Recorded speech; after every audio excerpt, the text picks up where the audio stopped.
I don't like my sister 34F, her husband 45 meters, and their children 11F, 12F, 14 meters. I want them to leave me alone. I am 28F. Realized I didn't put that in the title. Here's the problem. My parents are both dead, we have no other close family. For a long time I put up with my sister Teal and her husband Blue because they were the only family I had. I would go visit them and stay in a hotel.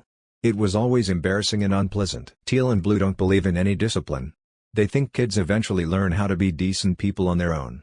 This made my nephew 14 meters into the most obnoxious, rude, misbehaved kid there ever was. The same with the girls. I am not usually a person to write off kids as gone, but without Teal and Blue telling them to cut it out, there is nothing I can do. I am met with don't tell them how to behave and kids will be kids. Even the kids know they don't have to do anything anyone else says. After how Thanksgiving went, with them getting us kicked out of a restaurant, I am done. I don't want them in my hometown at all.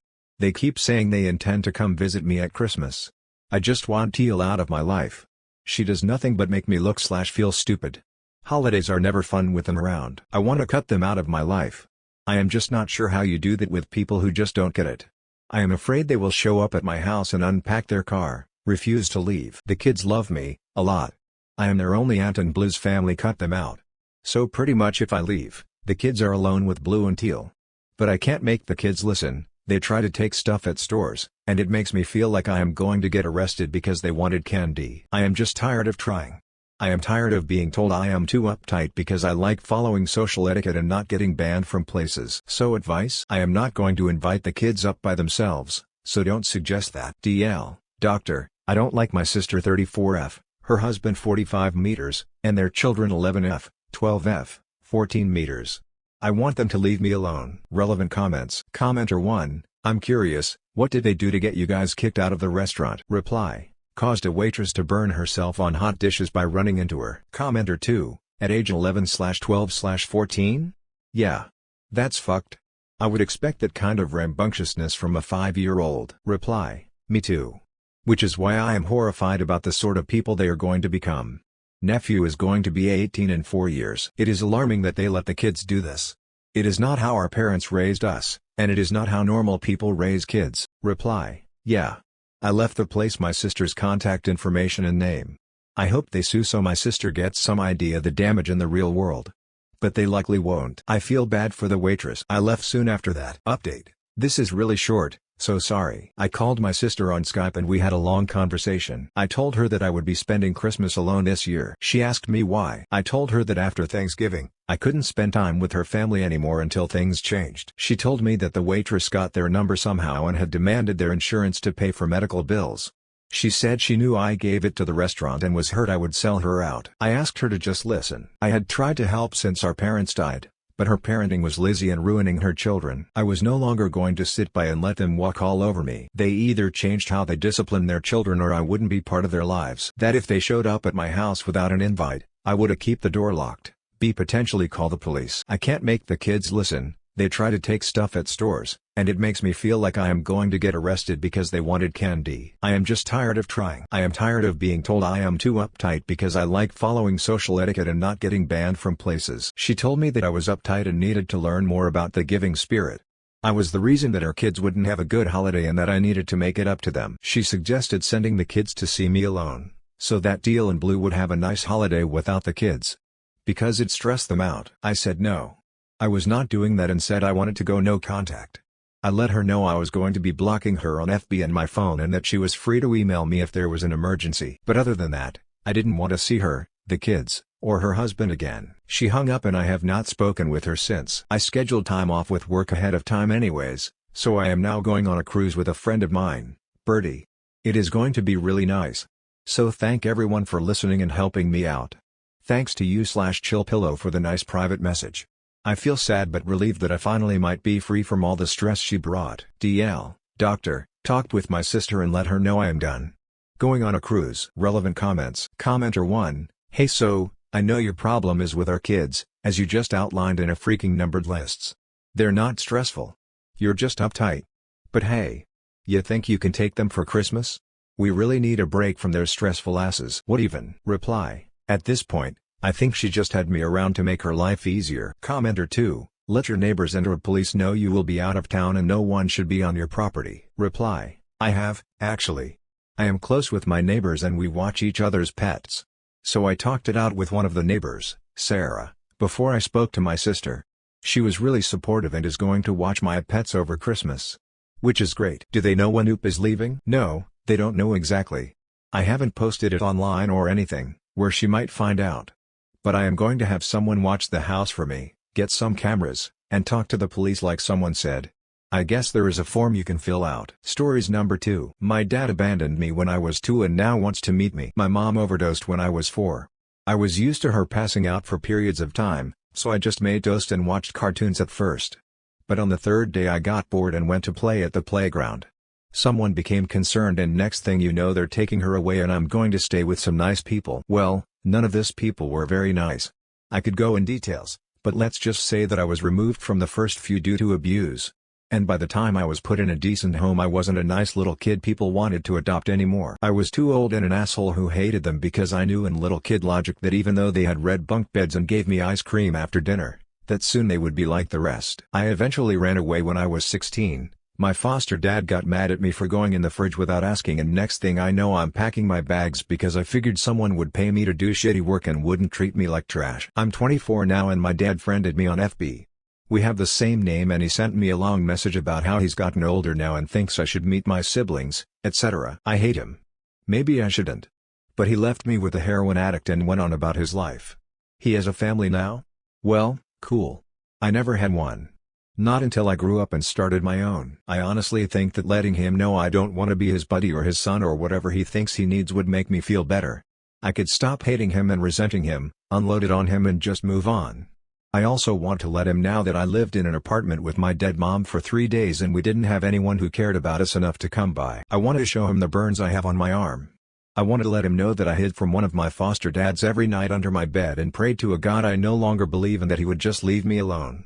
I want him to know that I never had real birthdays or Christmases. That I wasn't allowed to go in the fridge in most of these places and in extreme cases I wasn't even allowed to leave my room unsupervised. Would this be petty and horrible? Should I just ignore him? Relevance comments. Did your dad know about your mom's death? He did know my mom died because they contacted him and his relatives to try and place me. They weren't interested. My mom didn't have anybody. They called him to see if he had any interest when my mom died. He didn't. And neither did any of his family. He then signed away any rights he had. And what did my mom do? Yeah, she OD'd. But she tried. She fed and clothed me and loved me. She was addicted to a drug and it was a horrible thing, but she loved her son. He walked away and 22 years later decided to see how life treated me. About child support and custody. I was 4. For 2 years she did it on her own. He never called or checked on me. Or sent a dime. After living in 7 fake families, I can tell you that not one treated me as good as she did. She was screwed up but she tried. He didn't have the balls to try. Do you have kids? I have 2. I've never spent more than a weekend away from them. And I can tell you that I would die for them. I would work 80-hour weeks if that's what it took to support them. I would do anything for them. But I would never just walk away and not look back for 2 decades. She didn't get full custody. She got left with it. There wasn't a divorce or custody battle. Technically that was criminal. Maybe his life is better. But apparently it bothers him enough to write me a sappy message and ask to meet me. But, the cost of him walking away is he'll never be my dad and I'll never grab the cup of coffee. A parent's job is to make their life support a child. And I have no respect for anyone who doesn't even try. Even people in prison write letter to their kids. About foster time. I know there are good places. I stayed in contact with my social worker and she cried when we met up once and said that I was her worst case, because I was such a sweet adoptable little boy and I got the worst of the lot. And by the time she found a good placement I was too scared for it to be a good place. Final update. I wrote a message. Is this okay to send? I decided I don't want to come off as bitter or angry. But I don't want him to still have hope of some kind of Hallmark movie ending either. Dear Jack, I am 24 years old. I am not the little boy who cried when you left. I am a man, with a son and daughter of my own. I've never spent more than a weekend away from them. I am a father and a damned good one. I don't need you anymore. Once, I needed you. When my mom died, I really could have used a dad. I could have used anybody. When she died, there wasn't even anybody there. No one cared about us. I spent 3 days in that apartment, eating toast and just waiting for her to wake up. And then they called you. Because you were my dad. You were 23, young, but not so young really. If you had came and gotten me, you would have had a son. I would have loved you forever. But you didn't. So I went to a bunch of people who didn't love me, but liked the check they got with me. It didn't make them treat me well. I have burn marks on my arm and I still can't spend time enclosed in dark spaces after being shut in closets. An afternoon is a long time when you can't count. I didn't count on anybody. I used to pray, the way Mom did with me when I was little. But after praying for someone to come and rescue me, long enough, hiding under my bed and praying that my foster dad wouldn't come in and would leave me alone for just one night. Just one night. I stopped believing in most things. I lived in 7 different homes from 4 to 16. And even the decent ones, I was never family. I didn't have real birthdays or Christmases. I wasn't allowed to go in the fridge and just get food when I was hungry. When I was 16, me and my foster dad got in a fight over a ham sandwich. Boy, what are you doing in our things? And so, I left. 16, with nobody to call, and $40. I just walked away with a backpack. Anything could have happened to me, but I made it. I'm a man now. And I don't need you. I don't want you to feel bad. I just want you to know why I can't be your son. I'm 24 and have never been anyone's son. I don't know how. And I just don't have it in me. Jackson. Comments. Commenter 1, let's make a list of kids that overcame. Well, I am not some celebrity success story, but considering my poor placements and the fact that I ran away from the foster system in high school when I was 16, I think I might roughly qualify for ending up a pretty average guy. I'm 24 and work as an electrician. I have an associate's in it. Who would have guessed I'd go to college? No one. I went to school when I was 19 after I got my GED. I'm married with 2 kids. The oldest is 3 and the youngest is 7 months. And I'm a really good dad. Which surprised me because I never had one, but I adore my kids. I would walk on fire for them. I'm happy. And I think that blue-collar, middle-class living suits me. I honestly thought I'd end up in prison or something, but instead I found this life. Commenter 2, I am a jerk to my cats so they'll be around my wife more. Redditors, what little things do you do just make her so happy? I let her drop me off at work. We only have one car and she is a SOM.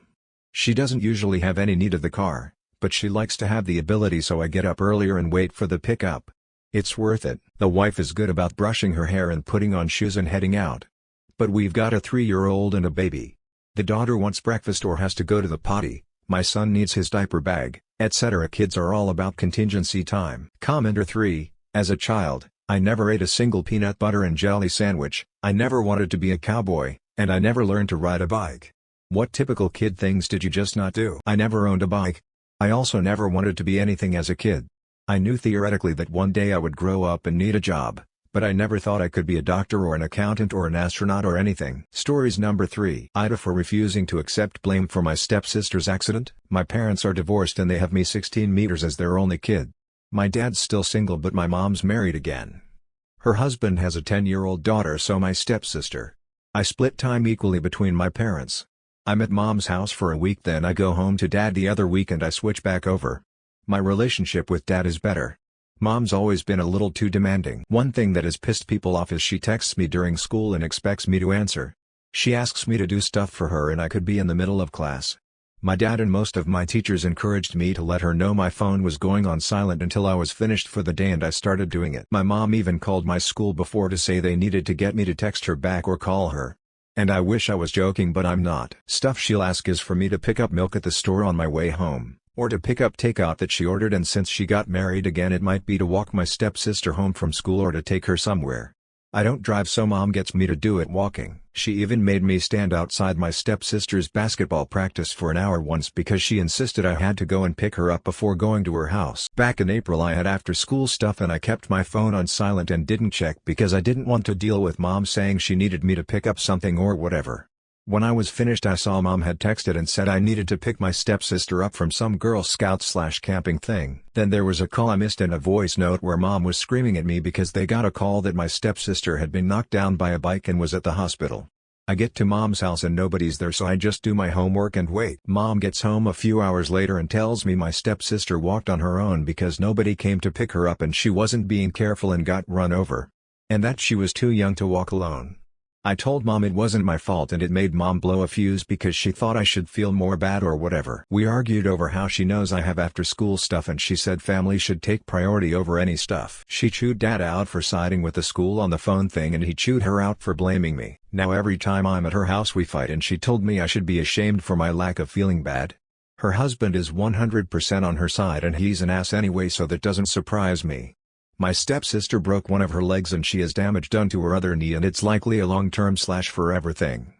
But I don't feel like it's my fault when I never agreed to pick her up. They just didn't plan better. My mom keeps saying it's disgusting that I keep defending myself over this. Comments. Commenter 1, your mom and her husband are the Oz. They knew your stepsister is too young to walk home on her own, yet as the adults who are legally and morally responsible for her, they did not make the necessary arrangements to pick her up. NTA, can you ask your dad to go back to court to get full custody as your mom is parentifying you and using you as an unpaid babysitter and caretaker for your stepsister? Commenter 2, you're 16? You then should be able to push back on dad and tell him you prefer to live full-time at dad's. You should also be old enough to decide if you still want to go to mom's to visit. You don't need the toxic environment at mom's. Reply, we already tried that. The judge said I need to keep 50-50 until I'm 18. I even spoke to the judge. But he said a teenager doesn't get to make the decision and that I have two equally fit parents, so both should get an equal amount of time. That was even with the info about mom texting me all through school and calling my school to make me answer. Commenter 3, NTA. Your mom is at fault. She knew what events your sister had planned and had ample time to arrange her pickup before school started. Reply, she's always like that. Not only with my stepsister and picking her up, but asking me to do stuff by a certain time when she knows I'm staying late or have after school stuff. She expects me to drop and do what she wants or what her husband wants. Commenter 4, okay. First things first, what happened to your stepsister is in no way, shape or form your fault. Don't ever doubt that. At 16 years of age, it is simply not your responsibility to collect your stepsister when she returns from camp. That is a job for a parent or a legal guardian, or the job of some other adult who has been designated by a parent or a legal guardian. And the fact that your mother had not been able to get hold of you to confirm that you were going to pick up your stepsister meant that she or her husband should have been there on time. Nobody leaves a message for someone asking them to pick up their kid and then in the absence of confirmation just assumes it's going to happen. It is up to your mother and her husband to organize themselves and fulfill their parenting responsibilities. It is despicable of your mother to blame you for what happened. Just despicable. Now that we've cleared that up, I think you need to go back to court and try again to remove yourself from that environment. The way your mother is treating you constitutes mental and emotional abuse. I'm so sorry that you're going through this.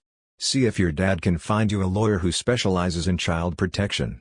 You shouldn't have to live like this until you're 18. Stories number 4. Ida, for leaving my friend's wedding after they said no +1s but invited my ex with hers. So I 25M got an invite to my close friend's wedding a couple months ago. The invite said very clearly, no +1s unless specifically stated. Okay, fine. I've been to weddings where that's the rule. It's usually about budget, space, or trying to keep things more intimate.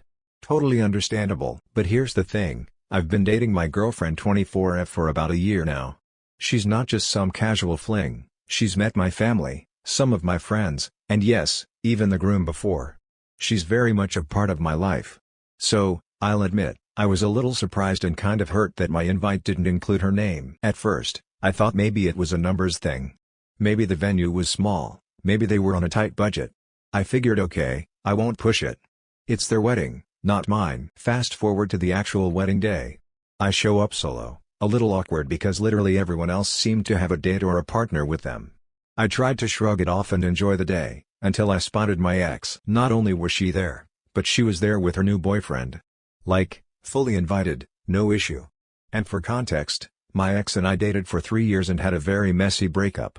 She cheated, it ended badly, and it took me a long time to get over it. My current girlfriend has been nothing but supportive while I healed from that. So seeing her stroll in, all smiles with her guy, while I was standing there solo because my girlfriend wasn't allowed to come, rubbed me the wrong way. I tried to ignore it, but curiosity and honestly, annoyance got the better of me. I asked the groom about it. His response? Oh, well, she's basically family. We couldn't not invite her, and of course she brought her partner. I just froze. So let me get this straight, my ex is basically family, but my current girlfriend, the woman I live with, the woman I'm building a future with, isn't important enough to get a seat? I didn't want to make a scene. I stayed through the ceremony, clapped, smiled, did the polite thing. But when it came time to head into the reception, I just couldn't bring myself to do it. The idea of sitting there alone while my ex cozied up with her boyfriend, at my friend's wedding, no less, just felt humiliating. So I left. A couple hours later, the groom texted me. He basically said I was being dramatic, selfish, and making the day about me instead of celebrating him and his wife.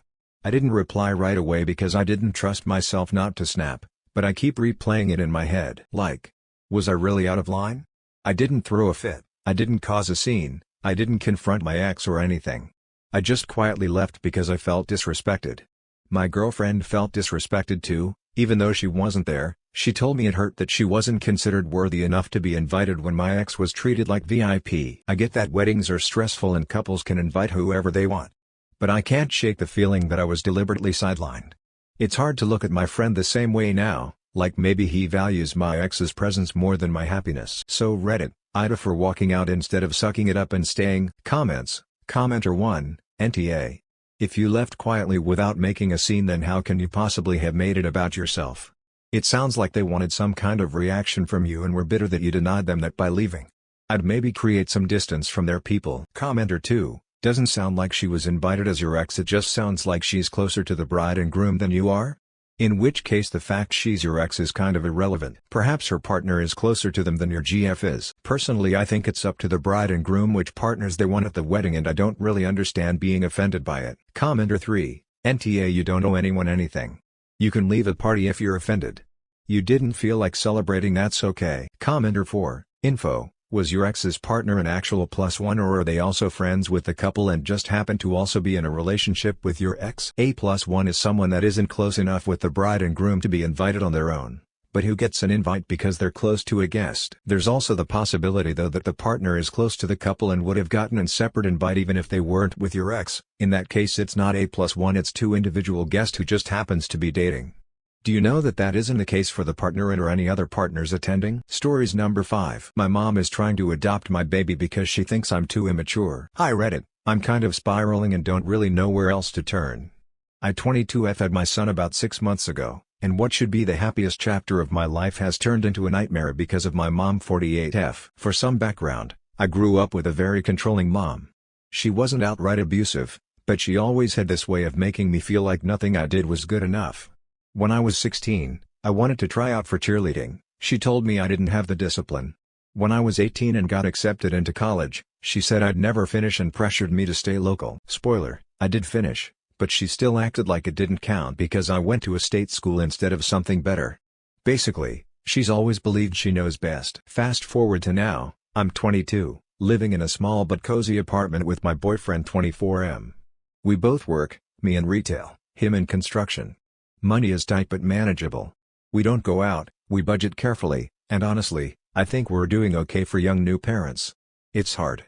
We're tired all the time. But our son is happy, fed, loved, and thriving. Enter my mom. On the surface, she plays the doting grandma. She'll post pictures on Facebook like my perfect grandson, the light of my life with 20 heart emojis. People comment things like you're the best grandma ever. But behind the scenes? She's been undermining me non-stop.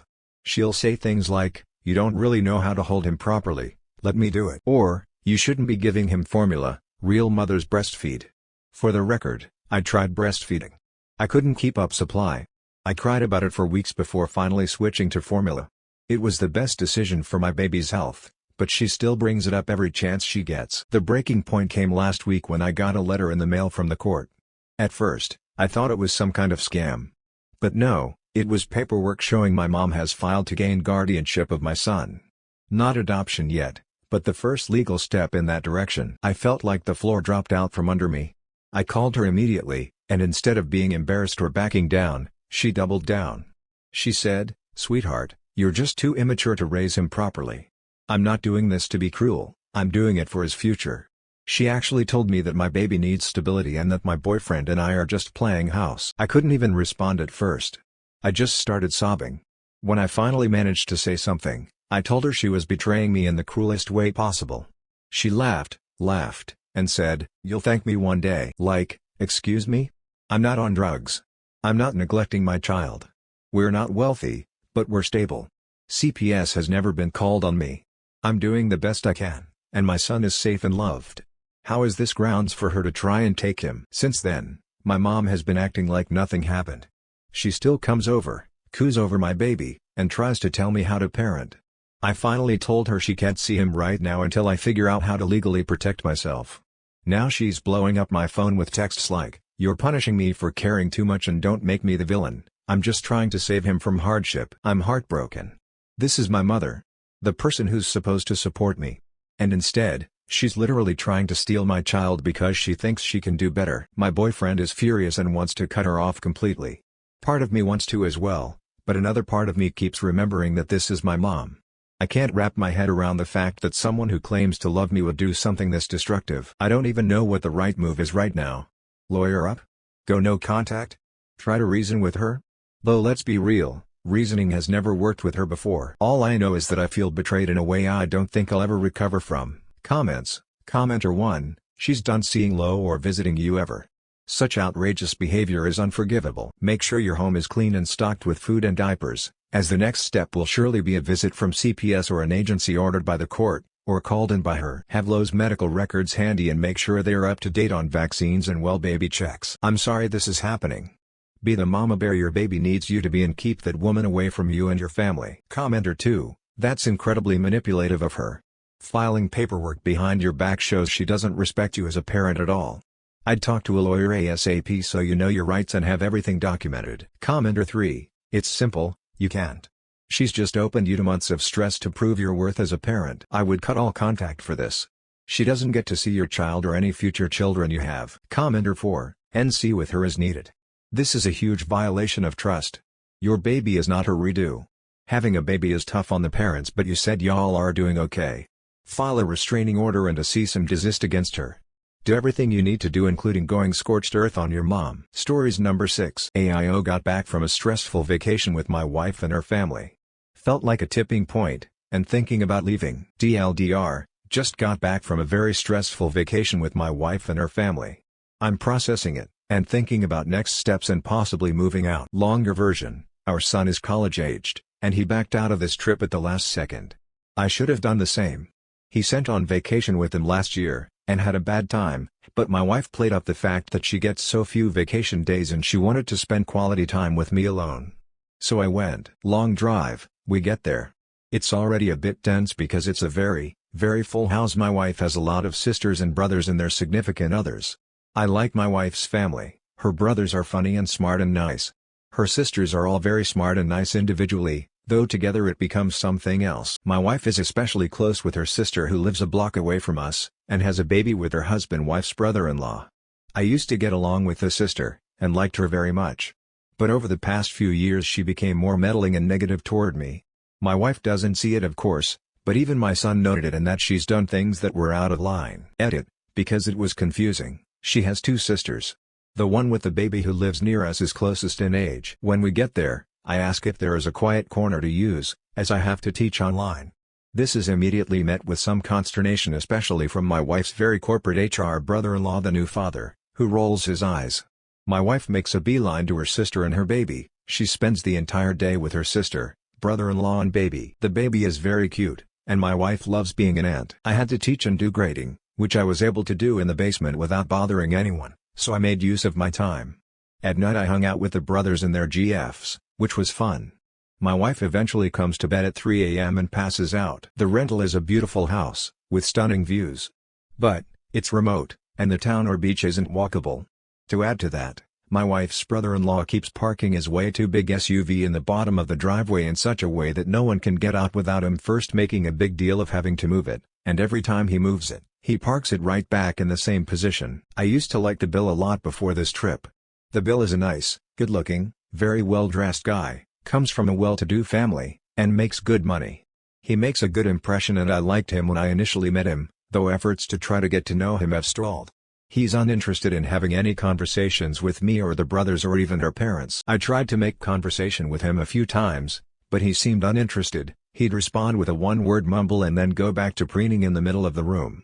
This week he came across as self-absorbed and shallow. To be fair, they are new parents, so it comes with the territory. When you're a new parent you're the center of the world in a way. But it was excessive. Edit, deleted some extra sentences that didn't add value. The days went on like that. At no point did I spend any time with my wife, not even at dinner, where she sat next to the baby of course. And again, the baby is really cute. I get it. I suggested a few activities, kayaking, walks, which she ignored.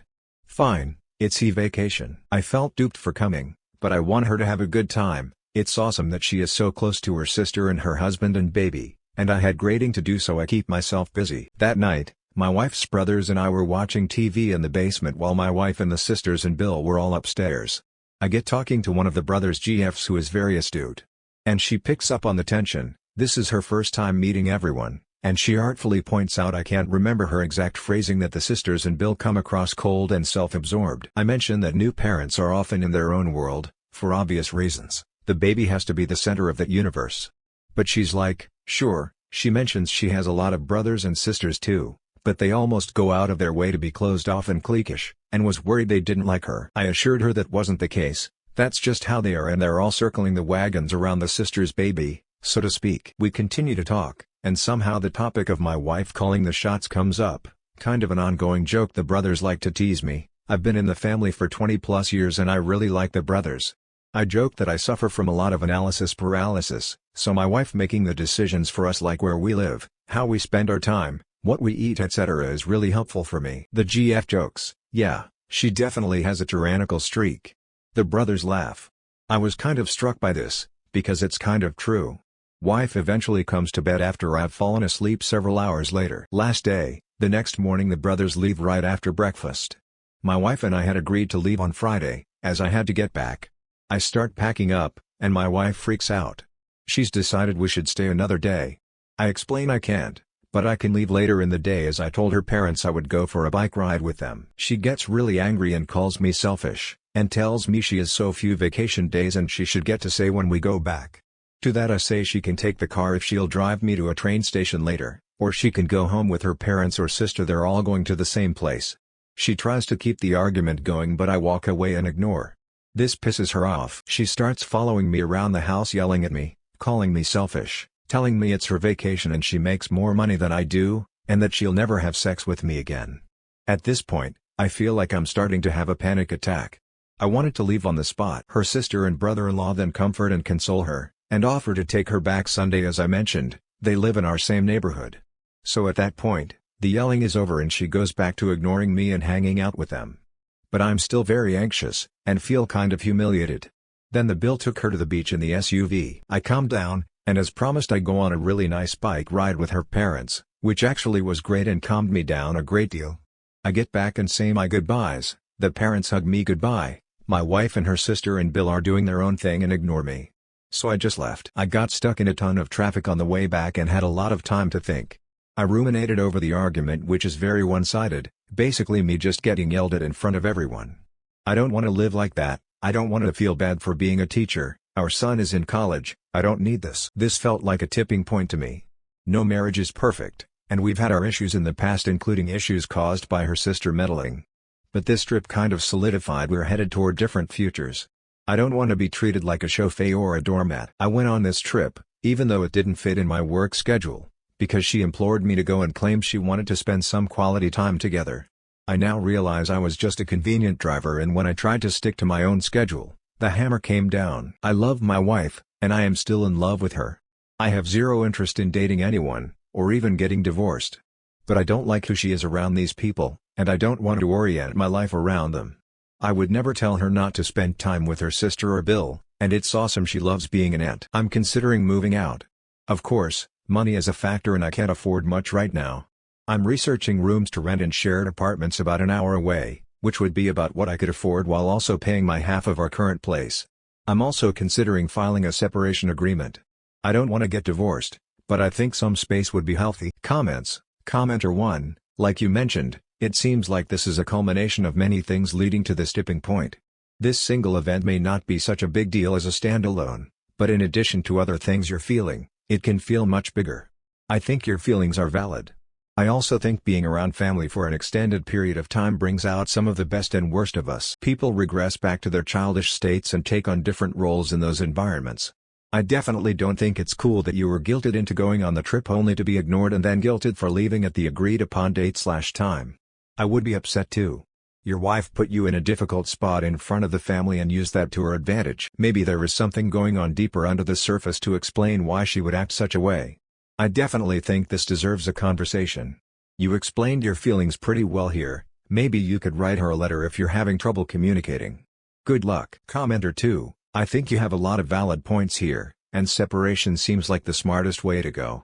If you don't want a divorce, then separating may demonstrate to your wife that the fact that she makes more money doesn't mean she is in charge of you or your relationship, as well as letting her know you won't be treated like this. A marriage is supposed to be a partnership, and it seems like you give and she wants to take and take. There is no compromising.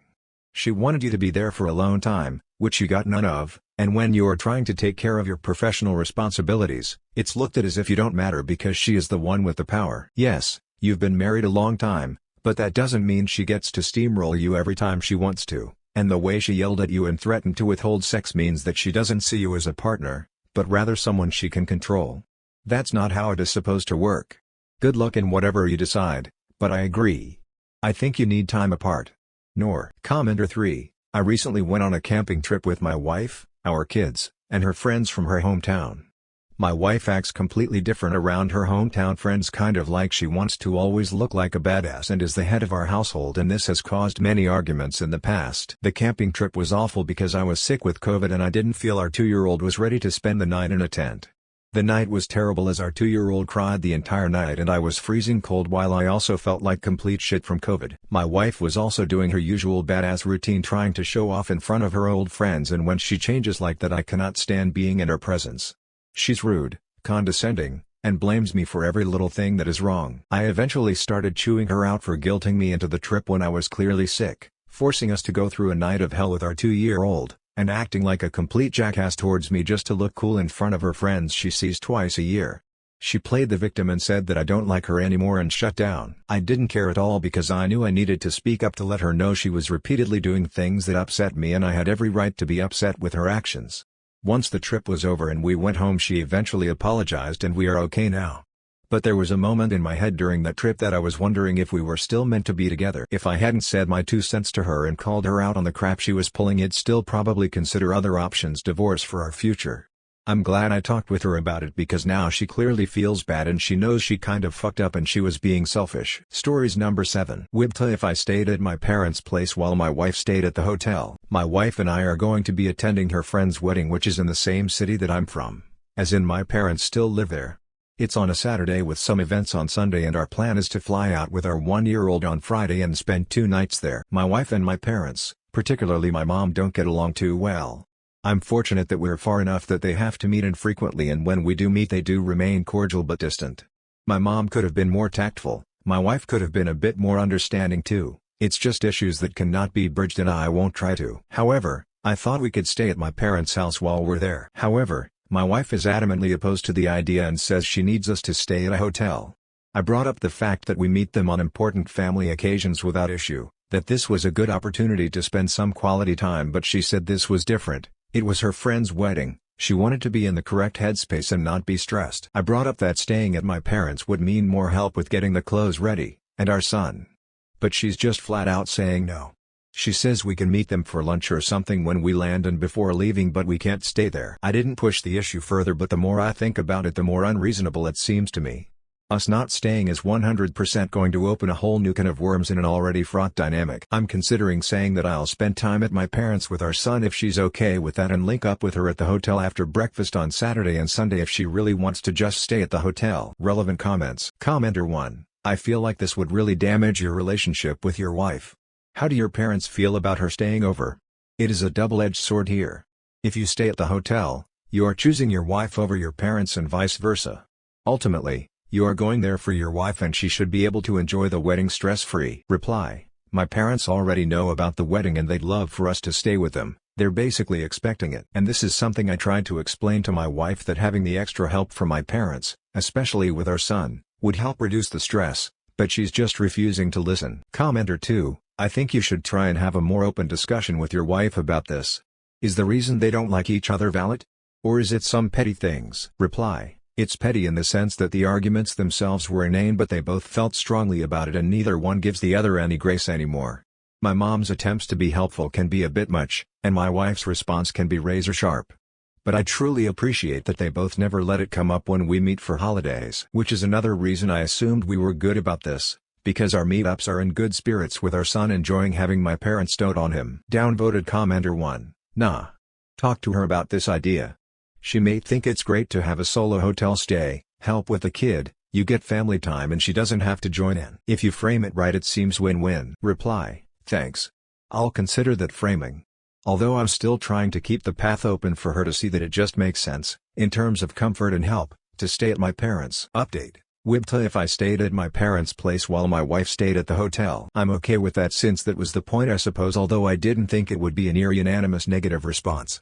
I was coming from a place of indignation I suppose, at the fact that she wasn't even entertaining us staying at my parents' as a valid suggestion. After the response I realized that her staying at a hotel and me staying with my parents would be a bad look and make us look broken, which is far worse than us coming across as rude to my parents by staying at the hotel. So I put that out of my mind. This morning during breakfast I brought up us staying at my parents' one final time, but no fallback option of sleeping separately. I just tried to come at it from a place of how it could be mutually beneficial and didn't try to push her into it. She said attending the wedding is a fun thing for her and she wants it to be just the three of us. I just brought up how we were obviously not going to bring my parents along to the wedding but to her. Even the prep and the dressing and the coming back from the wedding and events also needed to be a thing for just the three of us. While I don't fully agree with her, and think that it's just going to cause our relationship with my parents to become even more on edge, a lot of the comments had said this is her event, which I agree with, and will be doing things her way for it. Thanks. Relevant comments. Commenter 1, Uta for bringing it up again after you already had her answer. Dude, listen to your wife and respect her answers. Uta before and you are still one. Reply, I didn't push her into it, I just wanted to lay out the pros and cons of it. Commenter 2, why are you so afraid of your parents? Reply, it's not about afraid. They are an important relationship to us, just like her parents are also an important relationship to us. But obviously not as important as the relationship between me and my wife, and our son. Commenter 3, when you got married and had a child, your wife became your core family and then so did your child. If she's not comfortable staying at their house you cannot force it. Go visit them on your own time, do not ruin the event that she's looking forward to. Get some therapy to get over your mama's boy issues also, because if you're always going to prioritize your parents over her, she's going to leave you. Reply, I agree, my wife and my son are my first priority. There is zero doubt about that. I just made a suggestion, and she isn't down for it, so we won't be doing it. Commenter 4, why do I still feel like we're all on an information diet? Why does your wife dislike your parents so much? What did they do that has her this adamant about not spending any time with them? Must have been pretty bad. Reply, my mom has a habit of giving unsolicited advice, especially when it comes to our son. A lot of it is good, some can be subjective. And my wife, and I guess it's up to her, but she won't even do a surface level acknowledgement if it's not something she agrees with, even though it's just on the phone, and then my mom becomes overbearing, which is absolutely my mom's fault alone. And also if we don't talk regularly, she can feel left out, though after I explained to her that our son can be a handful sometimes so we don't have much time, she's become better. It's things like these which could be avoided, especially since we live in different cities, so it's not like there's physical proximity, but it still has lead to bad blood. Stories number 8. Wibta if I kick my boyfriend's sister out our house. I 25F have been with my boyfriend 27M for 3 years and he moved in with me last year. Everything was going great until last Christmas when his parents announced they were selling the family home, and downsizing, but they wanted to go on one of those 6-month-long cruises around the world. Fine. Whatever, they can do what they want, except they have a younger daughter Emma who is 18. Completely unbeknownst to me, my boyfriend had agreed to let Emma live with us until she moved away to uni. This led to a lot of fights between my boyfriend and I because I didn't want Emma living with us. Despite all this, she moved in after the house sold in February. It has been hell. For starters, our house might have 3 bedrooms but only one was used as a bedroom. One is my home and the other was a home gym for me and my boyfriend. Emma turned the gym into her room and now a lot of our equipment is in storage. I hate having Emma here as she's a total brat and doesn't contribute anything to the house.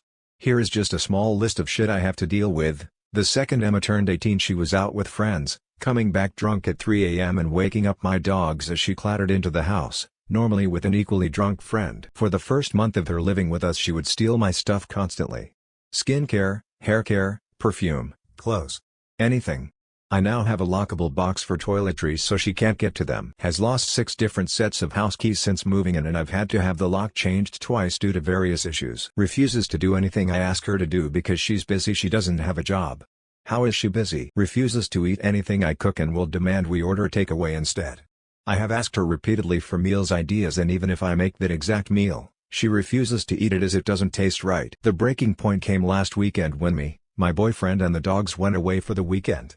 I was reluctant to leave Emma in the house by herself, but my boyfriend said it would be a great way for Emma to gain some independence before going to uni.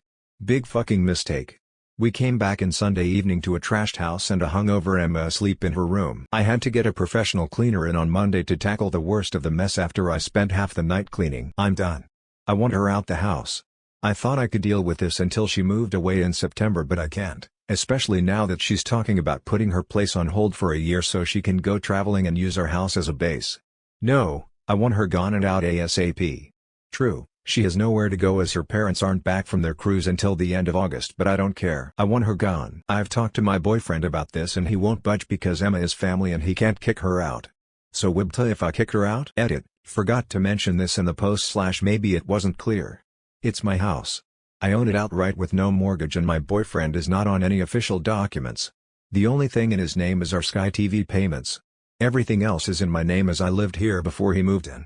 He does pay half towards bills but he just sends the money to me each month. I'm going to try and talk to Emma and boyfriend's parents. I've sent them a text message asking to call me ASAP.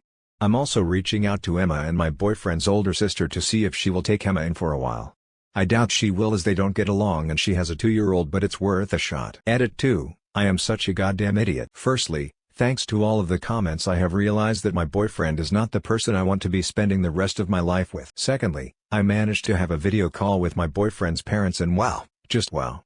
First of all, they've been sending Emma £700 a month to cover her living with us and I haven't seen a penny of it. Their mum mentioned that I could take the cleaner fee out of Emma's money and I asked what money she meant because Emma doesn't have a job. She laughed and said the £700 we send Emma each month to cover all her expenses while she lives with you. They've been sending Emma money and she was supposed to be giving this money to us to cover everything. Either Emma has been keeping it or she's given it to my boyfriend and he hasn't said a word. Surprisingly, her parents were furious that I haven't seen any of this money and they are sending me a bank transfer of £4,200 to cover the money Emma should have been giving us since February. They are sending it to my personal account that I can do with what I see fit. I was brutally honest on the call and said that I can't have Emma staying with us any longer. Yes, she might leave in September, but what if she doesn't get the results she needs for uni and has to defer, or if she takes a gap year? I'm not putting up with this for another year. Their mum is going to talk to her sister and see if Emma can stay there until they get back at the end of August. For those wondering, yes, they have a house all lined up for when they return. They will not be living with us when they get back. I'm going to have a serious talk with my boyfriend this evening and I'm now rethinking our whole relationship. If he tries to fight over Emma staying, then it's over. A lot of the comments in this post have made me realize that I've been a doormat to this man since Emma moved in, also that I should have been charging him rent and I'm not standing for it anymore. Wish me luck, helpful Reddit folks, wish me luck. Top comment, NTA. But I think you need to kick the boyfriend out with her. He doesn't respect you at all. A Redditor asked, Redditor 2, NTA, but whose names are on the lease? Who is paying for all this takeout and cleaning and work? Has your boyfriend admitted that she is a problem and attempted to put his foot down about her disrespectful attitude towards your home? If you can't kick her out, some real rules need to be established, such as times to come home, cleaning chores, etc. Your boyfriend is treating you like a hired hand to keep up after her refusal to contribute in any way to the home. If she can't financially contribute, she needs to contribute with labor. No, you won't be the asshole to kick her out, but I suspect your BF will lose his shit. And really, where does she have to go? It may be easier for you to leave and take your finances with you. Reply, it's my house. I inherited it from my grandparents when they died a few years ago, so it's mine outright. My boyfriend contributes half towards the bills and stuff, but I haven't got round to putting him on any official documents yet. I doubt I'll bother now. He was furious when he came home last weekend, but also chalked it up to Emma being a teenager and having fun. I'm swiftly realizing he's not the person I want to be spending the rest of my life with. Redditor 3, great to see you're realizing that he's not a good long-term partner. And for having the smarts to not put his name on anything. Time to rip off the band-aid and get them both out. It might hurt in the short term, but think how happy and relieved you will feel when you get all this drama out of your house. Reply, thanks, yeah, this whole thing has really made me question the relationship. Before this he was a great boyfriend, hence why I asked him to move in with me. He's great with my dogs and they adore him and all my friends think he's great. He just has a blind spot for his family that I didn't realize until this happened. Another Redditor asked, Redditor 4, so, how much of a mess did she make? It sounds like she had a bunch of people over without telling you guys about it. It also wouldn't surprise me if the missing keys go to her friends since she feels like brothers' things are her things. Reply, She had some of her old school friends over and friends from her college course. I'm guessing roughly 30 to 35 teenagers? The mess was a lot. My kitchen and living room were full of empty bottles, cans and snacks. All the rugs downstairs had to be clean, the staircase carpet had to be cleaned in both bathrooms. Luckily there was no permanent damage. Update. Hi all, I want to start this off by saying thanks to everyone because your comments gave me a serious wake-up call.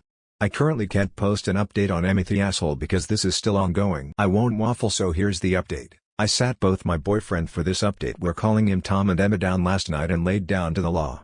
I said that Emma needed to go and I couldn't put up with her attitude and disrespect any longer. For those wondering if Tom knew about the money, he did. He wasn't keeping it, but he knew about it. He thought it would be a great chance for Emma to learn about budgeting and responsibilities. I said that the evidence has proved she hasn't learned shit, and if you give an 18-year-old £700 a month that she hasn't had to work for, she's going to go nuts with it. If Tom thought that would teach her any kind of responsibility, then he's dumber than I was for putting up with either one of them. Emma tried to defend herself because saying that she thought living with me would be a chance to bond and how I could become another sister for her. I fired back with, if this is how she treats her siblings, then it's no wonder that her actual sister doesn't like her. Mean but fair. As far as my relationship goes, I think I'm done. I've told Tom that I need some space and to seriously think about this relationship as this whole ordeal has shaken me. Emma is going to stay with her aunt and so is Tom. Their aunt is driving over tomorrow to get Emma and her stuff. Tom is going with them and staying there for a week or so. When he's back we'll have a proper sit down and talk through everything. Sorry this isn't more detailed, but I'm really drained from the last 24 hours and just want my house back to some semblance of normal. Top comment. How did Tom saw the 700 as learning after months of his sister not learning anything? Reply. I honestly have no idea. He has a blind spot for his younger sister because she's the baby, but seriously, there's a point when you have to tell her to grow up, learn some responsibilities and start acting like an adult. Update. Wibta if I kick my boyfriend's sister out of our house. Hi everyone, I meant to post this on Monday but I've been busy, so here it is now. Emma and my boyfriend Tom for this update both left last week and went to stay with their aunt. Emma is staying there until her parents are back. Tom was staying there for a week to give me space. Tom came round on Saturday evening so we could talk about our relationship and everything. Long story short, I broke up with him. Reading all the comments made me realize that I'd been walked all over by him and his sister for too long.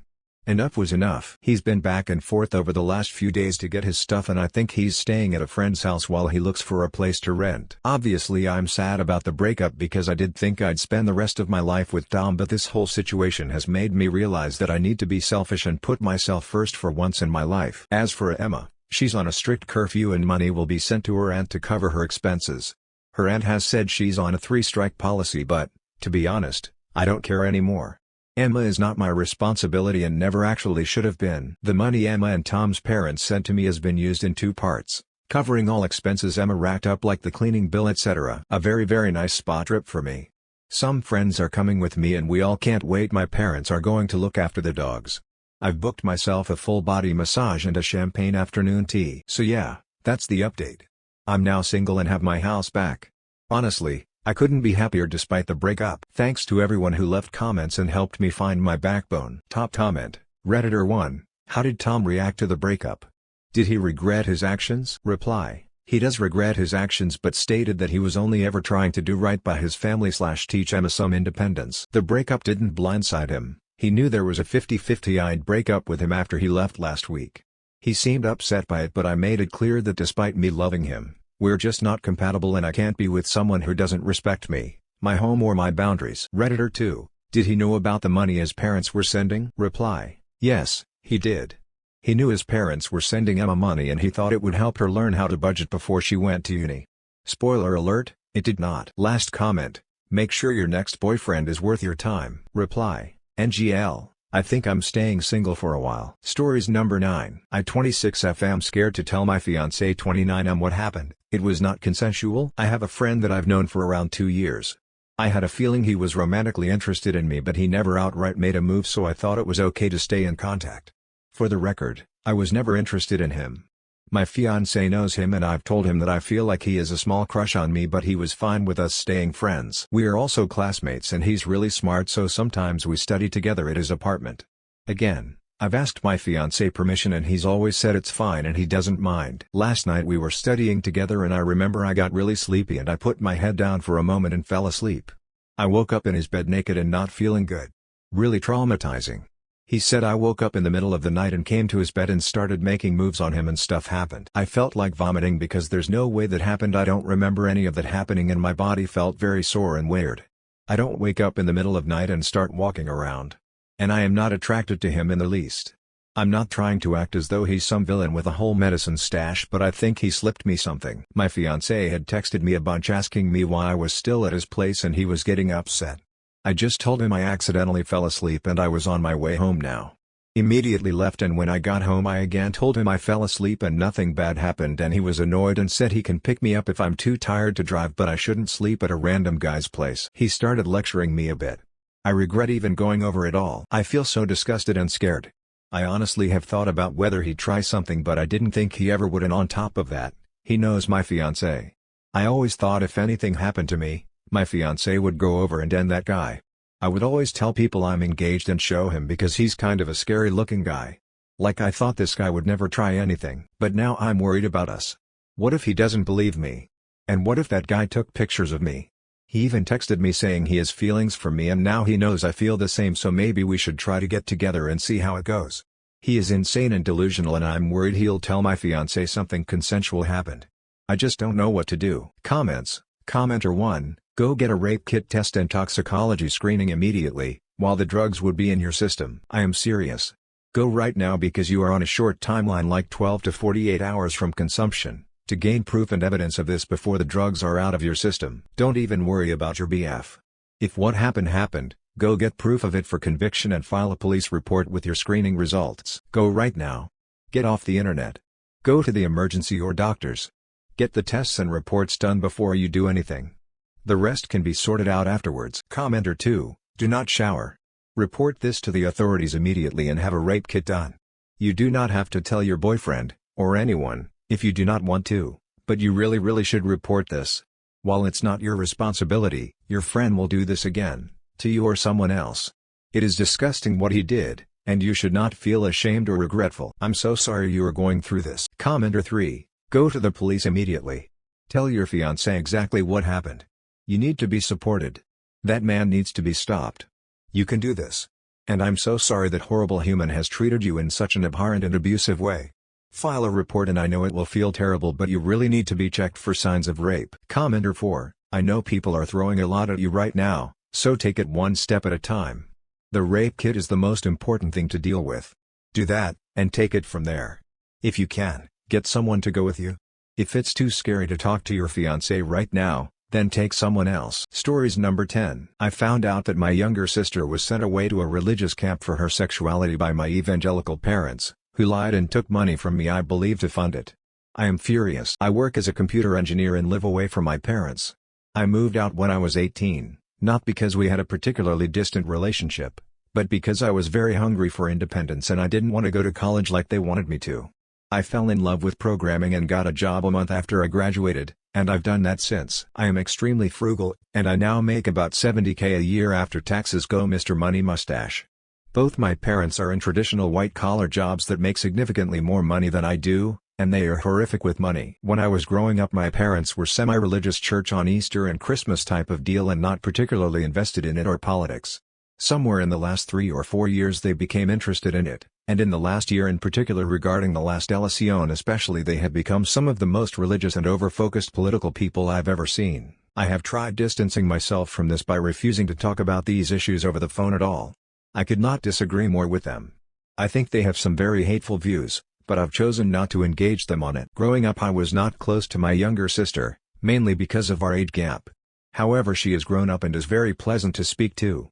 We have spoken on the phone daily. I speak to mom and dad much less frequently since she was around 14. I have not been exposed to much of this because I intentionally tell both sides I don't want to talk about their drama, although I am generally clear with my sister that I agree with her, but I don't want to badmouth her parents. My sister is a lesbian, which I have no issue with whatsoever, and my parents do not or did not know and would immediately be against. We talked about this quite often. My sister also has political views completely at odds with my parents. She was in trouble for not supporting their favorite political candidate. You can probably guess who, but I encouraged her to swallow it and suck it up at home for her safety and sanity. She mentioned a few times in the last 2 months about wanting to come out to them, and I highly discouraged it. I have heard both of my parents approve of a pastor who disowned his gay son and similar stories. I didn't want them to do that to her. I have offered to let her live with me when she turns 18, but imagine that being in the future. I made her promise not to do that and she did. On her 16th birthday, she came out to them. I was a little angry with her over the phone. I didn't curse or scream or anything, but I was annoyed, but with sympathy for her position. I did chide her a bit, which I acknowledge was dumb. She was extremely mad at me and didn't call me for 4 days, which was a long time for us not to speak. We spoke afterwards and I was much better, but things weren't going well. They didn't kick her out but weren't speaking to her at all. Literally she was screaming at them and they just quietly went into their rooms, not saying a word. I offered to speak to them for her and she begged me not to, so I did not, against my better judgment. My dad, a week later, called me over the phone. He said that he was sick and needed emergency money to have a procedure. He begged me not to tell mom or my sister. He needed about 20 grand. I had refused them money in the past for a car loan and made it clear that I wasn't giving them money, but I did for this, cautious but ultimately trusting him not to lie about his own potential death. I disagreed with him about a lot of things, but he had always been so steadfast about the importance of honesty. The thought of him lying about something like that seemed ridiculous and I felt guilty for even thinking that. About another week after that, my sister stopped calling me. I thought she was mad again for some reason, but she didn't answer at all. I was worried. I called my parents and asked about her after about a week and they said she was being moody. I thought they thought I didn't know about her sexuality or what was going on. I checked my Facebook that night and I read a days-old message from one of her friends that explained that she had been trying to reach me and that my sister was taken from her house into a van and driven off by men in a program with her and my parents there before kicking the friend out of the house. Her friend visited my parents' house several times and they eventually told her they sent her to a religious program. She didn't get the name. I called up my father, and he denied it twice before admitting it after a long talk. I was so angry. They seriously have these religious camps that parents can send teens to anytime without committing a crime forever. I didn't think it had anything to do with the money, but I looked it up after that and found out that these programs are generally very expensive. I called him up again and he admitted that's where the money went. I demanded that he let her out and he told me it was his money. I told him I'd never speak to him again and he just ignored me. I try calling them up every few hours for the last several days when I found out and they ignore almost all of my calls. He intentionally didn't tell me the name of the facility or camp, but I've done reading and these are almost always dangerous places. I don't even know if she is in the US anymore. People die and get brainwashed at these places. I feel so guilty for giving them the ability to do this. I don't know the name of the camp, and I did technically give them the money. My only recourse at this point is to go tell everyone in their neighborhood what they did. I saw a Facebook post they made about sending my sister to a snooty Christian boarding school and that is not what they did. I called the school they posted and she isn't going there. They are very connected to the church/suburban town community and I think it would threaten them to have their image splattered with the truth. I would completely disown them now if it wouldn't completely destroy my chances of getting her out. I am at a loss. Please help me. DL, doctor, my parents lied to me and took money claiming it was for an illness only to turn around and use it to send my sister to a camp because she came out. They are ignoring my calls. I don't have any legal grounds I think and I do not know how to convince them to let her out. Relevant comments. Commenter 1, this is very, very difficult. Under the law in most of the US, most of the world, parents have a right to decide how to raise their minor children. There are some facilities for brainwashing people out of being gay which are so horrific that I have little better terms to describe them other than torture. In fact, a couple of US states have actually passed laws against these places, but that doesn't help much because parents have a right to send their children to some place else that doesn't have such a restriction. There is very little you can do about it, legally. On the other hand, there is a major legal issue where you do have leverage. From your description, it sounds like there is a plausible argument that your father committed fraud to scam you out of $20,000. If you pursued this, there is a decent chance that you could get law enforcement involved and it is not impossible that your father could be convicted of a felony for such a fraud. You certainly could sue to get the money back, and could probably get a judgment to garnish his wages, seize his bank accounts, and so forth until you had been repaid. The most obvious thing to do would be, Dad, pull my sister out of that program and either let her live with you unmolested or else send her to live with me. If you don't, then I'll press charges and get you thrown in prison for fraud. Don't do that, because that would be blackmail. At least, I think it would, depending on the exact wording. With a very careful approach it may be possible depending on the exact details of the laws on blackmail in your state, which I do not know well enough to advise you on to get that same message across without actually committing blackmail. If I were to do such a thing, I would probably find a lawyer who could help me figure out how to use this without committing a felony of your own. Because if I understand you correctly, you are not happy about the $20,000, but your real concern is for your sister. My heart goes out to you and her, and I wish you the best of fortune and a successful outcome. Reply. It's worth mentioning that I do have 2 texts of him mentioning the need for money for the emergency and a short voicemail of him thanking me for the money. I don't know whether that would constitute proof or not, but I assume so. I would assume that he wouldn't be able to get a refund for the money anyway and therefore unable to have the financial stuff get her out quicker without going the quasi-blackmail route, so I don't know. Thank you very much. Commenter 2. I have a very strong feeling that you should just look for a lawyer because nothing that we recommend should be taken into consideration due to the serious nature of the situation. Find a lawyer to discuss if there is any way to gain custody of your sister, then talk to a GSA of some sort and find out what type of trauma she might end up dealing with and what to do if you get her, because who knows what they could be doing to her. Update. I got an incredible amount of varying advice and support that I really appreciate. I explained the situation to my boss, who was very supportive and gave me some time off without an issue to deal with this. Last night I left home and drove to them. They live in another part of Florida, but we all live there, and tried having a rational conversation with them before I took it. I pointed out the abuse I was learning was regularly at these communities. I told them all stuff I've learned about these places. I demonstrated that it wouldn't even change her sexuality or opinion, and they just called me a liar or ignored me. I have never seen my parents in a lower regard. I didn't even bring up the money because I had a feeling that if I mentioned it he would kick me out. Both of them seemed incredibly nonchalant about the entire thing. Then I made an appointment with a lawyer, and then later another. Both of them were LGBT friendly and had at least some experience with similar situations, and both spent about an hour explaining to me how I am completely legally screwed due to the nature of the gift and how it won't be interrupted as condition, and that I have absolutely zero legal grounds in getting my sister out, and that without even the name of the place I can literally do nothing. I am completely screwed. One drilled into me that I should not post about this to their friends or it may make any legal action that could be possible later impossible. But both basically told me there wasn't a thing to be done. I was at my wit's end, and I had a last-ditch plan. I drove back to my father's home and told him I would give him my remaining savings around $65K, but I lied and said $55K so I'd have something if he took her out of the camp and let her live with me. I was amazed that he would even consider it because I always considered him such a high moral figure, but he stepped in the room with my mother for 5 minutes and said yes, but only if I did not involve the police. I told him he would need to sign a contract and wait a few days, and he told me he may not have an issue with it, needs to think, but did not want her legally in my name, but she can live with me because he doesn't want to be on the bill for child support. I wanted to spit in his face but I refrained. This just happened less than an hour ago. I made another appointment with another attorney tomorrow, but I don't think that this is possible and I may not show up to his office. If I give him the money without any obligation to return it, he would just take it and do nothing. My idea at the moment is to agree to give them the money without a contract as soon as she is out and back at the house and I see her, and then take her and move to another state with her until she graduates. I can keep working in my current job from online until I get a new one. My father basically gave the impression that he had completely disowned her anyway, and I don't think he would spend the money a second time to get her in another place, but obviously I'm just guessing.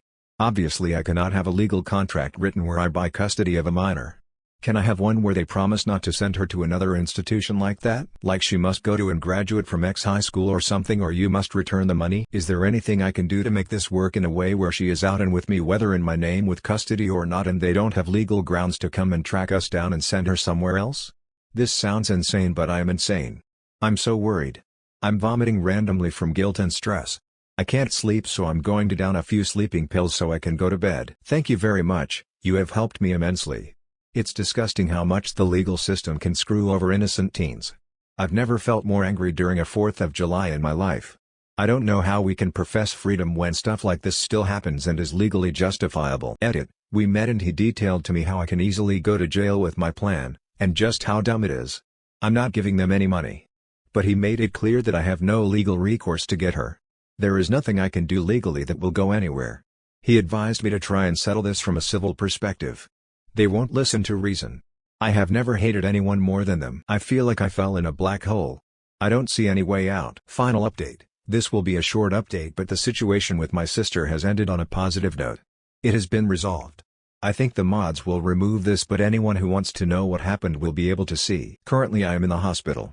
I initially thought I had a bad flu from stress following the incident, but I wasn't getting better, and yesterday I went to the doctor. She ordered me to the hospital for a spinal tap and I actually contracted bacterial meningitis. So I'm not doing so well in that regard. I'm bored and feeling like garbage, but I have free time and I've been meaning to write because this was just resolved.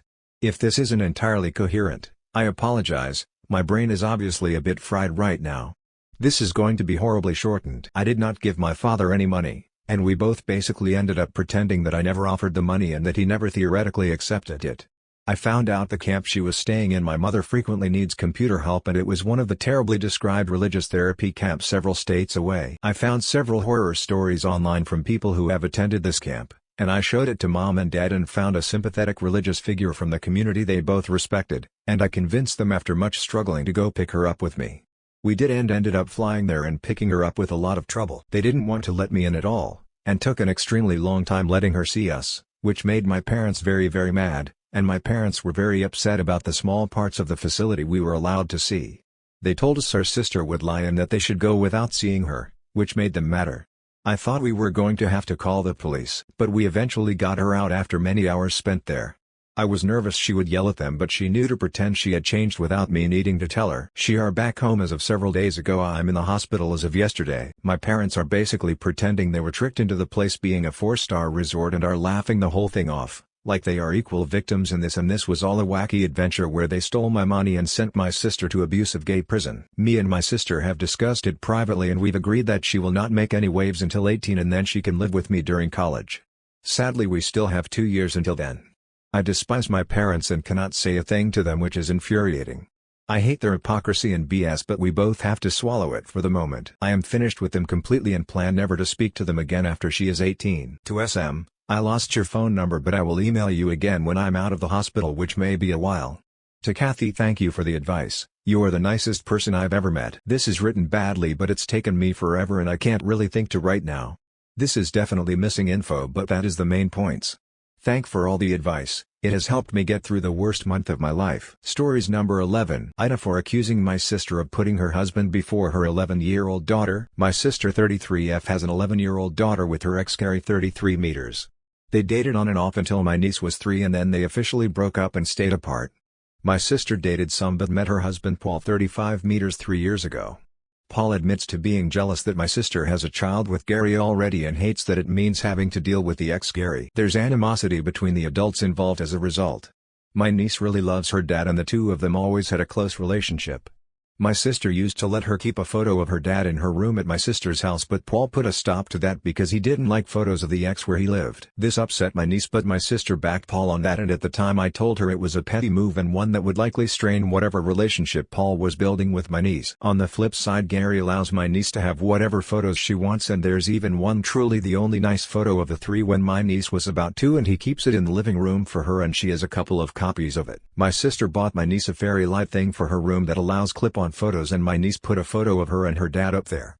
Paul found it and he demanded she take it down and get rid of the photo because no photos of her dad are allowed inside his house. This made my niece scream at Paul that she hates him, he's not her dad. She hopes her mom and him get a divorce and she doesn't ever want to live with him again because her dad is so much better, and she told him to leave her alone and not talk to her. My sister wasn't home at the time and she came back to Paul angry and my niece refusing to talk to Paul, and that continued and she fought with my sister when my sister told my niece to apologize for all she said to Paul. So my niece took down all her nice things at my sister's house and made it basic as hell because my sister and or Paul said her room looked so nice because of him. She said she didn't want it anymore if Paul got it. And she also refuses to call it her room now. She keeps saying it's Paul's room. My sister vented to me about it because my niece already had. She said she doesn't know why my niece is being so petty. I told her she's choosing Paul over her. That we're not talking about Gary's photo in the living or dining room, it was supposed to be her bedroom. She said Paul has a right to have rules about his house. I told her he does, but those rules could still push people away and my niece has Gary's example to compare them to. I told her I thought Paul was being super petty and by supporting him she's picking a man over her child. My sister said that wasn't fair and how would I like photos of my husband's ex all over our house. I told her she didn't need to exaggerate, and if my husband had kids with someone their mom's photo would be allowed in their rooms at least. Now that my sister's pissed at me, I also got to hear from Paul, who said my niece needs to learn respect and I need to stop being such a judgmental BTCH. Comments. Commenter 1. Paul sounds extremely insecure if he can't handle an 11-year-old having a picture of her dad in her own room. That's not about rules, that's about control. Your niece has every right to feel betrayed that her mom didn't stand up for her on something so personal. Reply. He admits to being jealous, so yeah, he's insecure, and the strange thing is he still chose to marry a single mother. Commenter 2, your sister is failing as a mother. How is your relationship with her ex? I think you should tell him everything and offer to testify at a new custody hearing. Your sister doesn't deserve to have even partial custody, and your niece deserves better. I think the court would be interested to hear all about Petty Paul and his enabling wife. NTA. Commenter 3, you wait, the niece is going to at 16 want to live with dad if not sooner, and if that doesn't happen she will move out at 18 and the ops sister and loser Paul will be dust in the wind as she goes no contact with both of them. Reply. She'll need to be 17 unfortunately, but she already wishes she could live with her dad over her mom. Commenter 4, get her a locket and a wallet-size photo of her dad. She now loves a wallet, a phone, so she can keep digital photos. Malicious compliance. And yeah, she's going to be out of that house sooner rather than later. Mom is not mumming. Reply, they would just be taken off of her. I don't want to get her into more trouble. Stories number 12. Bully's parents want a meeting after I recorded their child. Apologies if this is the wrong flyer. I have temporary custody of my 13-year-old niece. School started in July, where we are in almost immediately upon starting. My niece has had an issue with another girl bullying her. I've complained many times, I've met with the principal/counselor, I've sent emails, basically everything short of contacting the police, because I figured it'd be for nothing if I don't have anything but my niece's word against the girls. The school kept telling me they'll look into it. I've tried getting a meeting set up with the girls' parents a few times through the school, but no luck. Thursday my niece came to me crying and showed me her iPad with a bunch of screenshots of nasty messages. She said she joined a friend on a game and there were a couple other kids from the school, including the girl bullying her. We rejoined the game to see if the girl was still there, and she was. When we joined, the bully turned her voice chat on and was saying horrible things about my niece. I took my phone out and recorded her for a bit and then turned my niece's voice chat on. All I said was that I'm niece's name uncle. I know she's been harassing my niece for weeks, that I had recorded proof and screenshots and to stop or I'll report it to the police.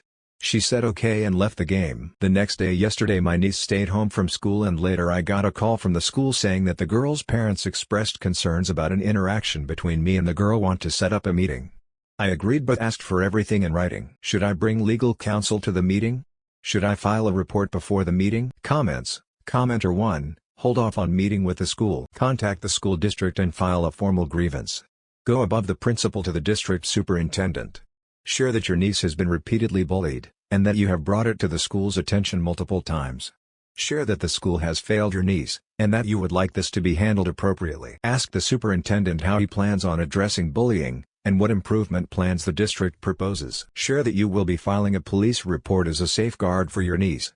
Federal laws indicate that cyberbullying should be reported when it involves intimidation, threats of violence, or creates a hostile environment that interferes with the student's ability to participate in school. The parents may be genuinely unaware of their child's shitty behavior, I doubt it, but it doesn't matter. This bully needs to be squashed before their behavior takes a life. Good luck to you. Commenter 2, Nal. Just have a little experience. My sister was insanely bullied by a girl in high school. Unfortunately she's 10 years younger than me, so I couldn't big sister my way into this situation. Bully would take pictures of her at school, make fake Instagram accounts pretending to be her, start constant rumors, etc. It went on for years and my mom was constantly in the school reporting it, just for very little to be done about it. For example, when it was discovered that this girl took hundreds of pictures of my sister a day, they just banned phones from the school instead of personally dealing with her. Finally, it escalated when she got a group of boys involved and they more or less planned to gang jump her. One of them started to feel guilty and came to my parents and told them everything. My dad finally got involved and he decided not to deal with the principal anymore. He wrote a letter straight to the superintendent, cited their own bullying policies and how the principal was directly violating them by not handling the situation, and threatened legal action. The next day, the school finally got in gear and called the cops on this girl as well as suspended her. The bullying pretty much stopped after that. It might be worth reading into the school district's policies and going straight to the superintendent about the school not handling harassment. Commenter 3. Revoke your agreement to attend the meeting and advise the school to have the bully's parents contact you directly. The moment you enter the school, whatever your child did online and in your home, becomes a school issue. The school knows you likely documented the reports and now you have evidence of actual abuse. This meeting is to strong-arm you by using your child against you in order to get rid of the evidence. Force the school to meet you on even ground. You pick the venue, not them. School has nothing to do with this. Commenter 4. In my opinion, the bullying wasn't a problem until there was proof. Now that there's proof, the other parents in the school want to see it and hear about it? No. This is a setup. Go down the road of formal complaints, above the school. Make sure the school knows and those other parents that they had their chance, and now we can see what them avoiding conflict actually costs when a kid is repeatedly bullied, and now there's proof, and neither the school nor the other parents did anything about it when the kid and the kid's guardian both have been saying something about it. Stories number 13. My friend told me she loves me 4 weeks before her marriage. My 35M friend Bree 35F just told me she loves me 4 weeks before her marriage, and I am not sure what I am supposed to do here. I want to know if I am doing the right thing. To give some context, I lost my wife 2 years ago. I have a 5-year-old daughter. I have not dated in the last 2 years because I have major trauma from losing my wife. I still love her a lot and don't think I am ready to move on. I invested all my time in my daughter who looks exactly like her mother and my work to keep my sanity for the last 2 years. I have been friends with Bree since we were in elementary school. We lived in the same neighborhood growing up and were best friends. She is an awesome person, and we were inseparable growing up. The weirdest part was we had completely different personalities. She was very outgoing and always had a lot of friends. I am a big introvert and Bree along with a few friends was all I needed. Bree was a serial dater and I don't remember any time since middle school since she was single. Bree and I never dated though. Bree and I also went to the same college. She never had a stable boyfriend, but just jumped from one relationship to another. I, on the other hand, did not date seriously until I was in my junior year. When I met my wife, she was a freshman and we hit it off instantly. We fell for each other and spent all our time with each other. This strained my relationship with Bree as I would generally hang out with my wife instead of her. That was the time Bree and I slowly started drifting apart. After college, I moved to a different town for my job, and Bree and I occasionally messaged each other, but nothing beyond that. Bree attended my wedding and that was the last time I saw her. We kept in touch, but mostly by commenting on each other's pictures or keeping each other updated on significant life events. Bree did reach out to me when my wife passed away and we talked on a phone call. Last year, Bree and her fiancé moved to my city. I was still grieving, and both have been amazing support for me and my daughter. My daughter loves dancing, and Bree helped me enroll her in dancing and gymnastics classes and sometimes takes her to them. I also became good friends with her fiancé, who is indeed an incredibly good man. My daughter also loves Auntie Bree and Bree sometimes helps me babysit. Last week, Bree came to my house and asked if we could talk. Her tone sounded serious. She told me that over the last few months, she feels like she has started to develop feelings for me and is not sure anymore if she wants to go ahead with the wedding. She felt I also had started developing feelings for her. I told her that I am not ready for any relationship before I can deal with my mental health, for which I go to a therapist regularly. She tried to convince me that she loved me, we are soulmates, and she felt that we were meant to be together. However, I do not have the same feelings for her. I love her as a friend, but nothing beyond that. We were both emotional, but she said she was glad we talked about this. She left after that. Bree called me that night and told me not to talk about our conversation to anyone. I thought a lot about it and decided that I would not tell her fiancé about me and my conversation from last week. I feel it's their relationship, and I do not have the right to ruin their moment if Bree decides to go ahead with the wedding. However, I feel guilty that her fiancé does not know anything about this and is going into a marriage where Bree might not be fully ready for it. Can you guys give suggestions on what I should do in this case? Am I wrong for not telling her fiancé about our conversation? Comments. Commenter 1, I would tread carefully. Bree has some commitment issues and she pops this on you as she is getting ready to make the biggest commitment of her life. She may have true feelings for you, she may just be scared and thinks she has feelings for you. Protect your heart. Update. A month ago, I 35M wrote a post regarding my friend Bree 35F telling me that she loved me, only 4 weeks before her wedding. The last month has been crazy, and my whole world has turned upside down. Again, for context, I lost my wife 2 years ago and we have a 5-year-old daughter. Bree and her fiancé Jason 33M moved to our town a year ago, and we have reconnected as friends and they have done a lot to cheer me up during this year, and bring my life to normalcy. After Bree told me that she loved me, I told her that I was still not ready to move on as I still miss my wife. She said she understood, and I did not hear from her or Jason for a few days. The guilt was killing me, as I was not sure if I should tell Jason about what she told me. Thanks to everyone who commented on the post, it helped me think this situation through. I finally called Bree after a few days and asked her to meet me for lunch. I talked to her and asked her if she was going ahead with her wedding. She broke down and told me she was not sure. I told her that she should at least talk to Jason regarding her feelings and not be dishonest with him. I also assured her that I would not say anything to Jay, but I just wanted her to be happy. She said she understood and left. That night I put my daughter to sleep and was watching TV. Around 9:30 p.m., I heard a loud knock on my door, and it was Jason. I opened the door, and he was in tears. He started yelling at me and asking me why I had to steal Bree out of all the people. I tried to calm him down, but he just kept on shouting. I was trying to get him to sit down on the bench on our porch. I told him my daughter was sleeping upstairs, but he slowly was getting more and more physical. He punched me in the face, and I was able to push him off.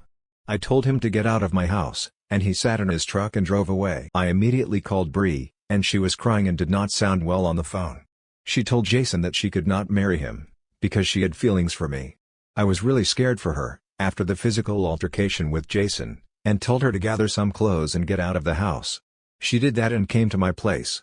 I just didn't feel she was safe with Jason. I consoled her for almost 2 hours and was able to get her to sleep. The next morning, we had to call her parents to let them know about what had happened. Bree kept a brave face, but I could see how much she was hurting.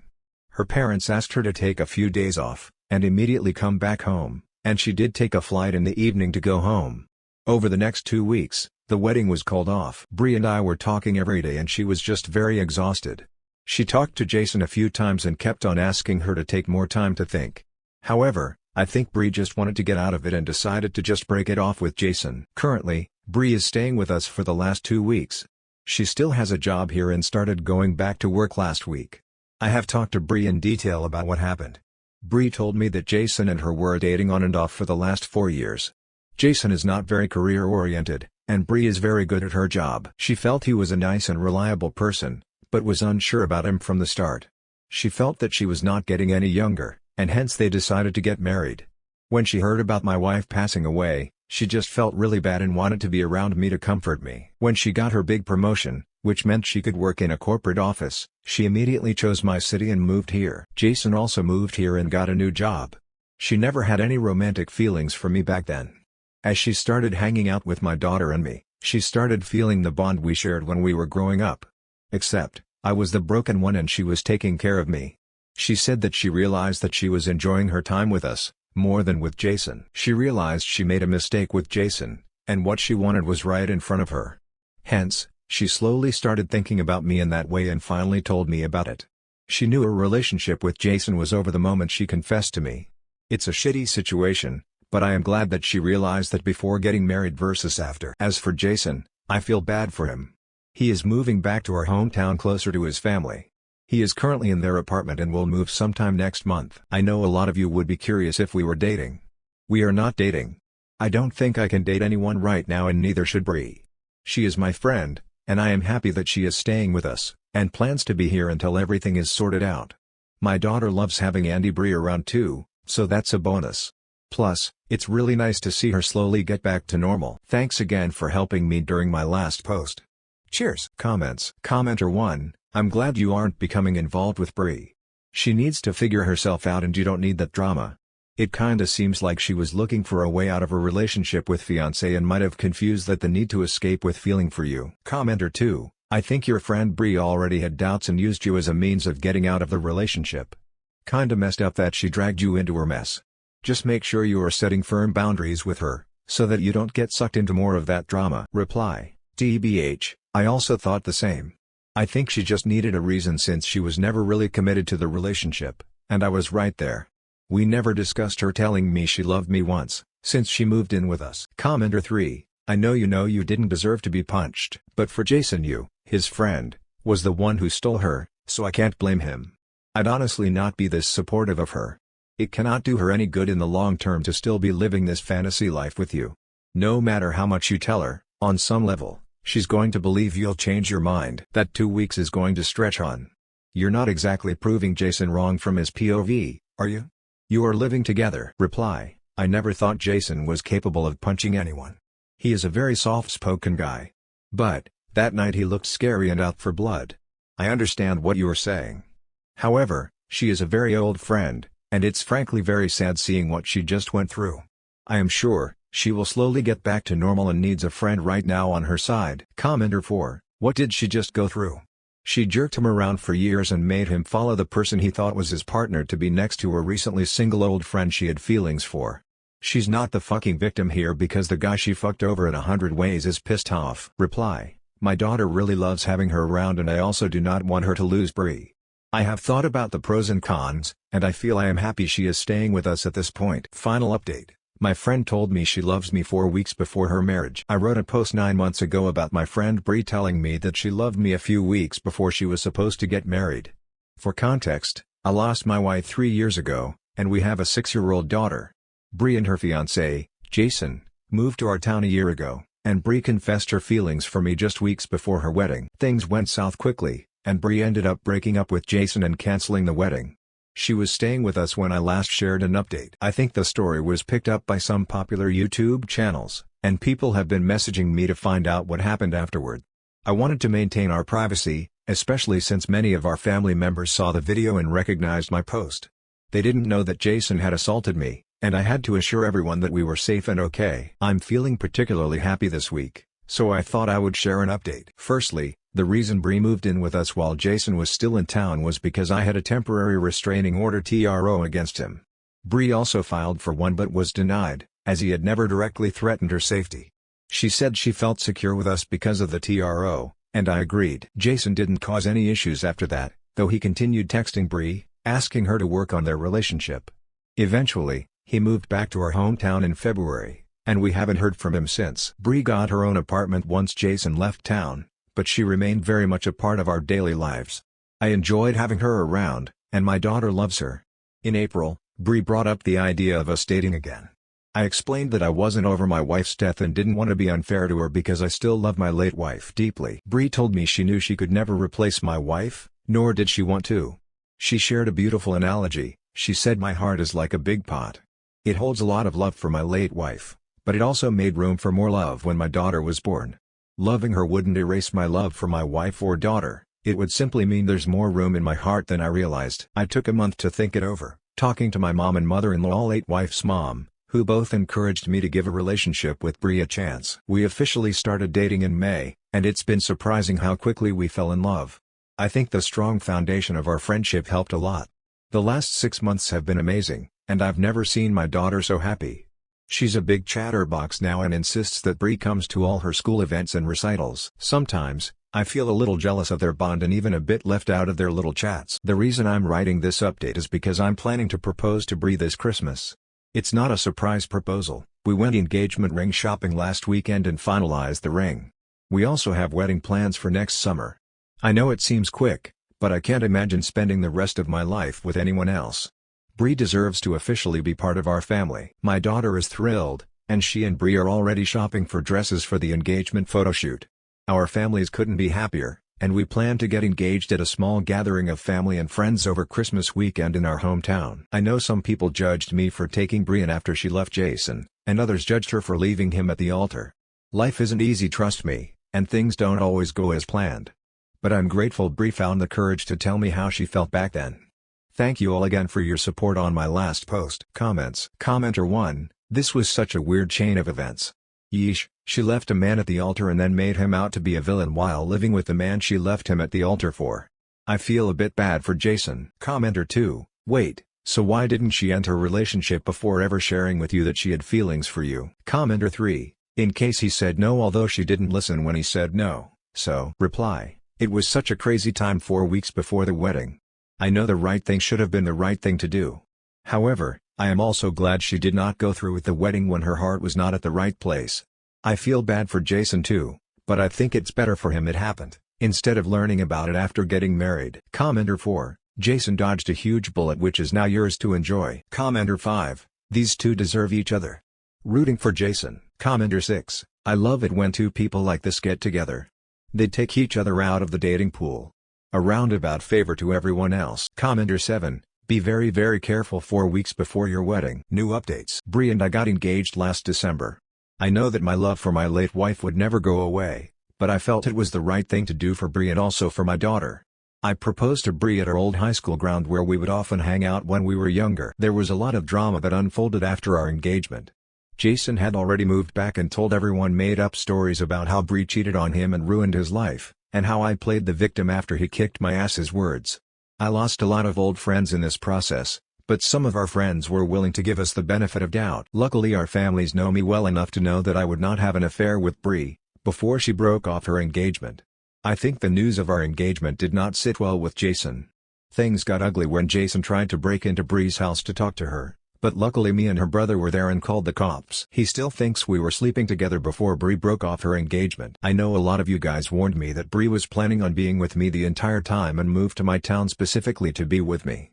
I talked to her about this and we had discussions about what exactly happened. She told me that marrying Jason never felt right, and maybe she just subconsciously wanted to be around me because I had always been honest about guys she dated in the past. Let's say she had a type growing up and she just wanted me to tell her to not marry Jason. However, she told me that she only started developing feelings for me after she met me. I also do not agree with the theory that she moved to my town to be with me, as we had not met each other in person for many years prior, and it would be crazy to make such a big change in her life just on a whim. Our relationship is far from perfect, but something that works for both of us. Bree lost her job after we got engaged and helps me look after my now our daughter during the last few months. My daughter loves her too, and they have a great bond. I have a good job, so Bree decided to take a break for wedding planning and looking after our daughter full-time. I am glad for her decision as my daughter will get to have a parent in-house full-time, something I was not able to provide to her because of my work. On to the good news, we got married around a month ago. And as many of you had predicted, Bree did not run away and we had a wonderful ceremony. I wanted a small wedding, but Bree and her parents wanted to invite a bunch of people and we ended up have a really nice wedding. Right now, we just came back from our honeymoon and are getting ready for my daughter's school year. I know many of you misunderstand Bree, but she has been nothing but a blessing in my life. I thank God every day for sending her into our life as she has made our life beautiful. Comments. Commenter 1, this may be a happy ending for you and her, but Bree was emotionally cheating on Jason for a while. That's a fact. Commenter 2, so cheated on a dude, lost her job and got a big wedding op didn't want. She's good. Commenter 3, Bree was cheating. You married a cheater. You got your happy ending at the expense of the man who she led on. Congrats though. Stories number 14. My wife had her wild phase before me, and now that I'm finally thriving, I feel like I missed out. Am I wrong for feeling this way? I've been married to my wife for 5 years, together for 8, and we have 2 beautiful children. She's been my first everything, my first girlfriend, my first real relationship, my first in every sense. I didn't really date in high school or college because honestly, I didn't take care of myself. I lacked confidence and didn't feel attractive, so I stayed focused on other things. My wife, on the other hand, had a more typical college experience. She had a few relationships and had her phase as she was extremely attractive. She even did stuff with 2 guys at the same time. She was upfront about it when we started dating, and it never bothered me although I tried to not think about it too much. Now here's the thing, over the years, she's become quite reserved when it comes to intimacy. She says she had her wild side during college, and now that she's done with that phase, she prefers a more traditional approach to intimacy. She says she's tried everything she wanted to and knows what enjoys and what she doesn't enjoy in the bedroom. And she wants to build intimacy on love, not wild lust. And I completely respect that. I'm not trying to do something which doesn't excite her in the bedroom. But lately, I've changed. I'm in the best shape of my life, physically, mentally, emotionally. Even my family and friends are kind of shocked with how I look now. My wife loves the new me and says she finds me more attractive than ever. But to be blunt, I don't care that my wife finds me attractive, because I know I look good now, and it's not like her finding me more attractive will change anything in the bedroom department. My hormones right now are all over the place, and I can't help but feel like I missed my chance to experience that same fun side of life. I never had the exploration, the experimentation, the freedom. Now that I finally feel great about myself, that door seems closed. I brought it up with my sister, we're close, and she was surprisingly blunt. She said it's unfair that my wife got to have those experiences and now expects me to settle for less than what she once enjoyed. That hit me harder than I expected. But my sister also loves me to death and said some crazy stuff like I deserve to have an experience with at least one other woman in my life, else I'll keep resenting my wife. I love my wife. I don't want to hurt her. I'm not thinking of cheating or anything like that. But I do feel stuck between respecting her boundaries and acknowledging my own desires that never had a chance to exist. Am I wrong for feeling this way? Has anyone else been in this situation? How did you cope? Comments. Commenter 1, I would be careful taking your sister's advice about your relationship. The right thing is to have an honest conversation with your wife. Be direct. Commenter 2, the grass is never greener on the other side, it is just different grass. From someone who is in the kink world, get really clear on what it is you actually want. Every fantasy sounds great in your imagination, or in porn, but whatever it is you want to explore, it will not be the same when played out with your wife, or any other woman if you break up, or whatever. It is a tale as old as time for a married person to have tons of ideas of what leaving their domesticated problems will be like. They think they will be swimming in pussy or men will be lining up for them. And reality is very very different. They are often disappointed and wish they could have their marriage and family back. It would be better to talk to your wife likely in therapy that you feel like you need to spice things up. You won't get anywhere by just being mad at her. Commenter 3, grass is always greener on the other side, but you don't see the weeds until you step over the fence. Don't be stupid. Commenter 4, I have seen friends in that situation and they lost half their shit. When I was in the same situation I remembered them watching their life fall apart and instead got more adventurous with my wife. Don't lose a good thing because you are horny. And she did these things before you all got together, so it's not fair to compare. Be smart, don't let your little man rule you. Stories number 15. My 25F boyfriend 27 meters called me selfish for wanting him to leave his boys' night early due to me grieving. Where do I go from here? I've never used Reddit before, only seen videos, but I'm hoping to get some much needed insight. I have been in a relationship with my boyfriend for 4 years. Our relationship has been very good for the most part. Some fights here and there but nothing worth noting, until a week ago. I got a call from my brother telling me my mom had passed away last Friday. Growing up, I was never super close with her, we were usually fighting. But over the last 5 years our relationship improved tremendously. We'd text throughout the week, and every Sunday I would go on 4 to 5 hour drives with her on speaker to keep me company, talking about anything and everything under the sun. She became my best friend. For context, my boyfriend knows how close we had gotten and had even joined me for some of those drives. Now is the problem. My boyfriend has a fairly close group of friends that he keeps up with, usually gaming with them throughout the week. Then, once a month, him and his friends will hang out and drink. He let me know a few days prior that he would be hanging out with them that Friday. When I got the news, I immediately called him, breaking down and telling him I didn't know what to do and that I knew I needed to be with him tonight. He went from consoling me to saying, I let you know a few days ago I have plans with my friends, I only get to see them once a month. I told him I understood, but I really needed him and I'm sure they would reschedule, to which he said they definitely wouldn't be able to as they all have their own responsibilities.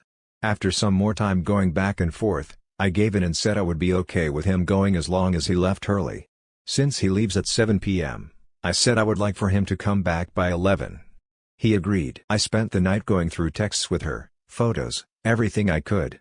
I tried to distract myself with other things but nothing worked. Eventually, 10 p.m. rolls around and I text my boyfriend, will you be leaving in an hour? To which he responds, you told me 12, so I'll be leaving then. I told him I said 11 and I was standing by that. He didn't respond after, and came home at 12. I asked him why he didn't reply and why he didn't just come back an hour earlier. He immediately got upset with me, telling me I was being selfish for ruining his night with his friends. Him spending an extra hour there means nothing since he still left early, and I would be fine since I didn't spend my childhood with her anyways. I told him I didn't even want him to go out with them that day to begin with since I had just gotten the news, but I agreed to it under that specific condition, and so had he.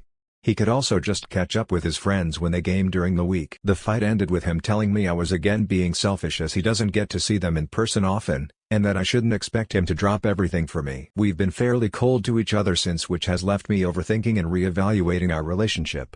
On one hand, I am extremely heartbroken he wasn't there for me and know that's not something I want for my future, but on the other hand, his words have definitely gotten to me and I feel bad for separating him from his friends. I also know it would break me more to lose someone else so close to me.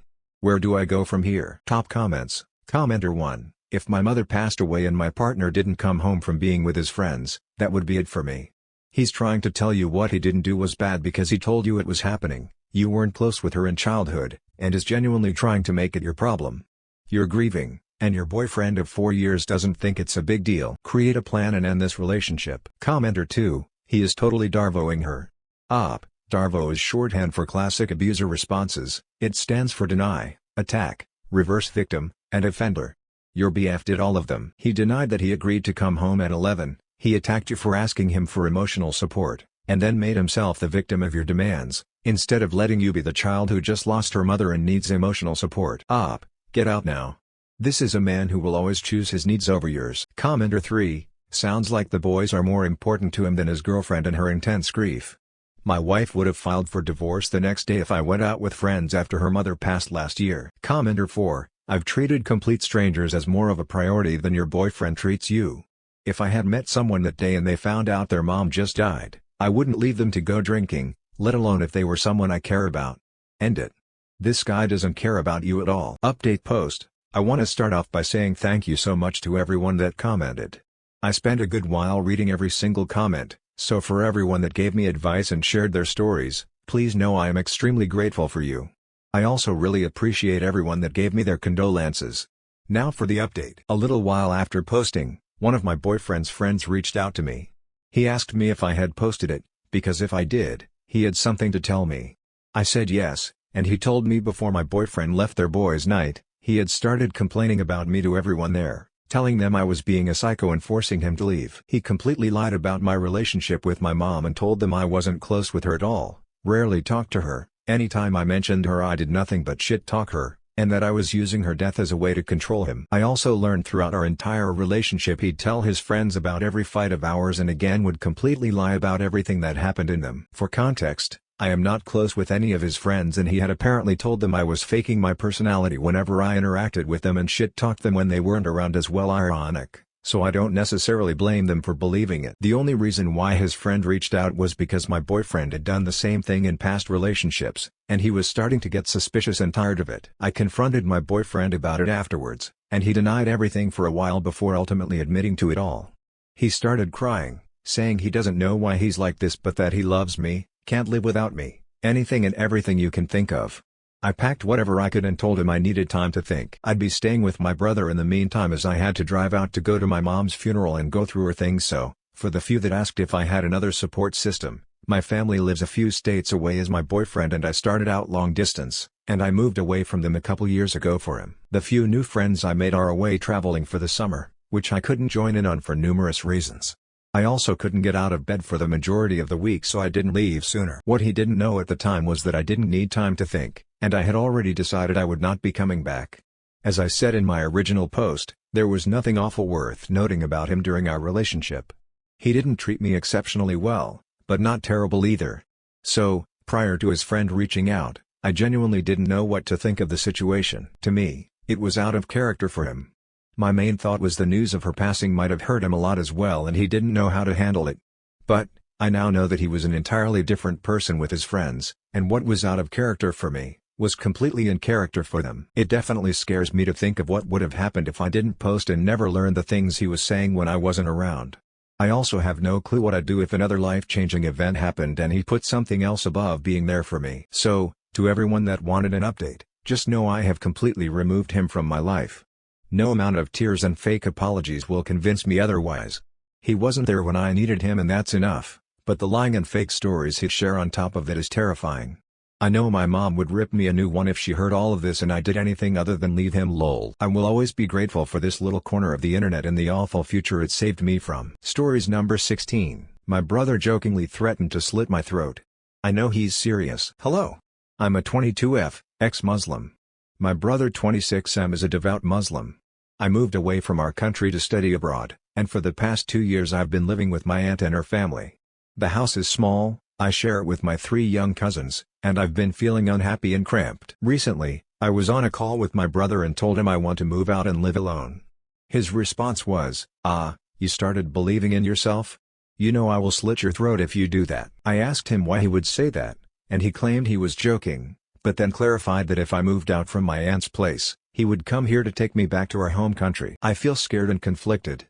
I love my brother and know he loves me in his own way, but this is not how I want to be protected. He also told me I can do whatever I want once I'm married. The thing is, in about 3 years, I want to move in with my boyfriend. He's an atheist, and we have no plans to get married soon. If my brother ever found out, I truly believe he would kill me. So I plan to never tell him about my relationship. I told my mother about the threat, and she brushed it off, saying he was only joking and that is my brother, it's natural for him to protect me, as it's part of being a man.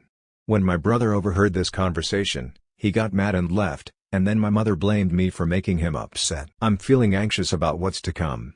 I don't know how to handle this mix of fear, love for my family, and the desire to live my own life. I feel like I'm walking on eggshells and I'm already living a double life. I never imagined to be in this situation but here I am. Edit. Thank you all for your comments and kind words. I will look into what I can do to protect myself. I'm not sure if I'm ready to let go of my family just yet, but I'm aware it's a possibility most likely. I might as well delete this post for privacy/safety reasons. Comments. Commenter 1, Anna killings are real. Your brother sounds sick in the head. No one casually jokes about slitting throats. Have you spoken to your and a safe person about this? He does not control you. He doesn't get a say on who you love and marry. Don't give him that power. Commenter 2, how is threatening to kill you protecting you? He's abusive, his threats are serious. And you need to start discreetly removing yourself from complete contact with your brother and those that do and would support him. Commenter 3, Anna killings are a real thing. Your brother was not joking. You need to move out and tell no one where you are living. Block your brother on everything. Love is not enough and you need to seriously protect yourself. You cannot maintain a relationship with your brother and be safe. You cannot. Just a joke is the rallying cry of every bully on the planet. You need to take him seriously. Also, do not tell your mother any information about where you end up living. Nothing. No mention of stores of businesses or weather. Nothing. Commenter 4, honestly, your family sounds terrifying. I would disappear with no forwarding address. You can always set up a post office box somewhere for communicating with your mother, but be careful about what's visible in the background of any photos you share. People who have good intentions don't threaten to slit your throat or kidnap you or make excuses for people who do. Take care of your peace. Stories number 17. My sister 34F, received extremely cruel messages from her fiancé 37M younger sister 32F. I think this shows a family dynamic that is toxic. Is this salvageable? She is not sure how to stay in the relationship. I created a throwaway account for privacy, as I don't want anyone identifying my sister. My sister 34F has been with her fiancé 37M for 9 years. They were close friends for 11 years before dating. Their wedding was postponed in December 2023 due to ongoing faith differences. I won't get into that here, but it's important context. Another detail, the car my sister drives is in her fiancé's name, but she helped him purchase the car he drives. They agreed that this made her use of the current car fair and balanced. The issue now is that the fiancé's younger sister 32F sent my sister a series of messages that felt like character assassination. My sister is devastated. The fiancé says he only confided in his older sister 42F for advice after my sister removed her engagement ring. For context, he had asked for time to consider conversion, and after 5 years of wearing the ring, my sister no longer felt it held meaning. Keeping it on felt emotionally dishonest, even though she respected the space he asked for. He also admits he may have mentioned feeling unsure about their future, and that he told his sister they were talking better. So clearly, at least some information was shared. The younger sister's messages included false accusations and painted my sister as manipulative and cruel. Aside from the ring, most of what was said wasn't true. My sister is heartbroken and confused. She wants to know where these claims came from. The fiancé says he's upset too and plans to talk to his sister, but I think it's gone too far. Some phrases in the sister's messages mirror private conversations between my sister and her fiancé. For example, she said my sister made him feel like he can't provide. That exact phrase came up between them weeks ago. Now he claims he doesn't know where she got it from and that maybe his sister's just imagined it. That's hard to believe. To make it worse, at the time those messages were sent, the fiancé was actually borrowing my sister's car because his was in the shop. Yet the sister accused her of using the car to manipulate him and said she only reached out to get it back. That's both false and deeply disrespectful. My sister is now planning to tell our family what happened, even though her fiancé asked her to keep it private. I believe he told his sisters more than he's admitting. Whether they filled in the blanks or not, this was a serious breach of trust and it won't be easy to repair. I personally believe she should leave him because how is she going to be in that family? She still wants to believe he wouldn't talk about her this way. But someone clearly did. And all she wants now is the truth. Below are the messages that were sent to her. I will call my sister Chloe just for these messages. Good morning Chloe, I hope you're doing well. Hopefully this message finds you well. I'm here to talk about a certain issue between you and my brother. Actually, it's not really an issue between you two, it's an issue about you towards my brother. And I'm sending this message woman to woman, because I believe you will understand the weight of what I'm saying. We all know what happened. I don't need to go into every detail because you know exactly what you did and how much it hurt him. You were with him for 20 years, Chloe. 20 years. If there were problems, you could have stepped up and addressed them, even with me, as his sister. But instead, you chose lies, cheating, manipulation, and walking away in the coldest way possible. You belittled him, told him he could never provide for you, said things that cut him deeply. You lied about your work, about traveling abroad, and all the while you were being unfaithful. You removed the ring knowing exactly what that meant.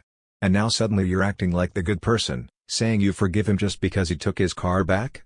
Forgive him for what exactly? You're the one who cheated. You're the one who left. You're the one who tore him down. Chloe, we see what's happening. My brother might still be conflicted because of the love and time he invested in you, but we are not blind. We see your pattern clearly, and we're not going to sit by while you pull him back and forth. If you don't want to be with him, that's fine, but let him go and let him heal. Don't string him along. Don't manipulate him. Don't use his love for you as a weapon. I'm saying this with respect, but also with complete clarity. We will not allow you to destroy him. He has done nothing but love you, and you know that. If you keep this up, we will have no choice but to step in and protect him.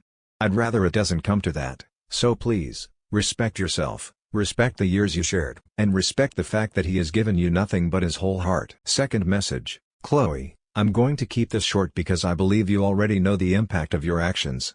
You were with my brother for 20 years, and in that time, you knew the depth of his love for you. Yet, instead of being honest or seeking help when things weren't working, you chose lies, manipulation, and betrayal. You removed that ring fully aware of what it symbolized. The harsh words you spoke to him, belittling him, questioning his ability to provide, and tearing down his spirit, were not accidental. Those words cut deep, and you know it. If there were problems, you could have approached me, as his sister, or even sat down with him to resolve things. But you didn't. Instead, you continued to control, to manipulate, and to use his love for you as a weapon. He may still be conflicted because of the time and energy he invested in the relationship, but we are not blind. We see exactly what's happening. Chloe, you need to get it together. If you truly have no love left for him, then let him go and allow him to heal. Stop using emotional manipulation and material possessions as a way to pull him back in. The car you keep asking for is not the issue, it's the pattern. We can all see it, and it ends now. We will not allow anyone to destroy him, not now, not ever. Respect yourself. Respect him. Respect the years you shared. If you continue to harass, manipulate, or control him, we will be left with no choice but to take legal steps to protect him. Leave him in peace. He has given you nothing but love, and you know exactly what you did with it. Relevant comments. Commenter 1. I don't think there is enough context from you for us to evaluate. The messages make it sound like she cheated and lied, and I don't really understand your counter. This said, she thinks he can't provide. She's had a ring for 5 years that she took off because she felt it was false. There are faith issues. Actually, did you mean cheating? I thought you meant religion originally, because saying faith issues is really underplaying the reality. And the family doesn't like or trust her. Sounds like time to move on. Reply. Faith issue is religion, not faith about the relationship. She never cheated, she never lied. The only thing that is true in everything in those messages is the fact that she removed the ring, that is all. The fiancé is asking my sister to understand this is just his sister going crazy, but my sister wants to know where those allegations are coming from because they are pretty severe. Commenter 2, he wants to keep it private because it makes him look like an off for not doing anything to protect your sister. But honestly, I think he also wants to keep it private because once others start asking questions, it's going to come out that someone was telling shit to his sister that made her think your sis was some evil bee, and I think it's her fiancé. I don't see this relationship as salvageable if that is true. Your sister is 34. She has grown a lot in this relationship, but it might be time to close it for good if she finds out he has been saying horrible shit to his family that isn't true. For what? Reply. Exactly what I told her. He is asking her to protect his image and his family's while his own family is going nuclear on her. He knows once other people know, they will start asking more questions and the truth will eventually come out about what he did say, and he doesn't want anyone to find out. Or he didn't say everything, but he told his family enough for them to start painting her as a cruel woman. Either way, he talked, and now he is trying to cover his tracks. Commenter 3, it doesn't really matter what a little sister says, but there seem to be a lot of serious issues here. Bad chemistry in his family, conversion demands, the fact that he tells his sister things, and after 9 years together and 11 years as friends, they still have these major issues. These are things that they have to decide that they can live with, because once they're married, they're inescapable.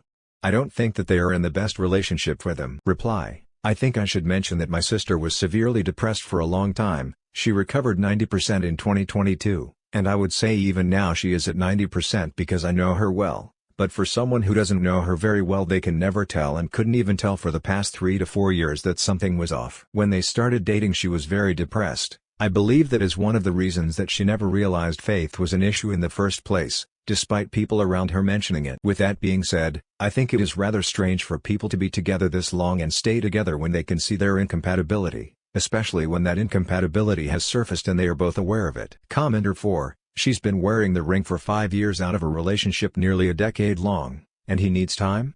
Foe. She's 33. He's running out her clock. Tell her, no, urge her, to move on. He doesn't need time, he's had a decade. To it actually. Him running to his sisters to handle his dirty work is just the cherry on top, he is the shit Sunday. Just him. If she wants kids she needs to go. Now. This car situation while painting her as a manipulator to others is fucking perilous. She needs to get out by any means necessary. She is capable of meeting someone who won't abuse her financially and then smear her behind her back. He's a groomer and probably a narcissist. Reply. The fiancé claims to not have said anything about the car, cheating, or proving for her. And yes, my sister wants kids. Commenter 5, did she cheat on him? Why is the sister so convinced that she was unfaithful, just because she took the ring off? Reply, she didn't cheat. The fiancé says this is one of the allegations his sister made up. But as you said, she wrote like that was the objective truth. Not because of just the ring off. She says my sister was lying about work and traveling while she was being unfaithful. My sister works for a very known international organization and she does travel maybe 3 to 7 times per year for work, and fiancé's sister is claiming all those travel all lies. Again, fiancé says this is the sister just being insane and making up things because of her own judgment about my sister and her looks. I have no idea what her looks got to do with anything though. I did post an update.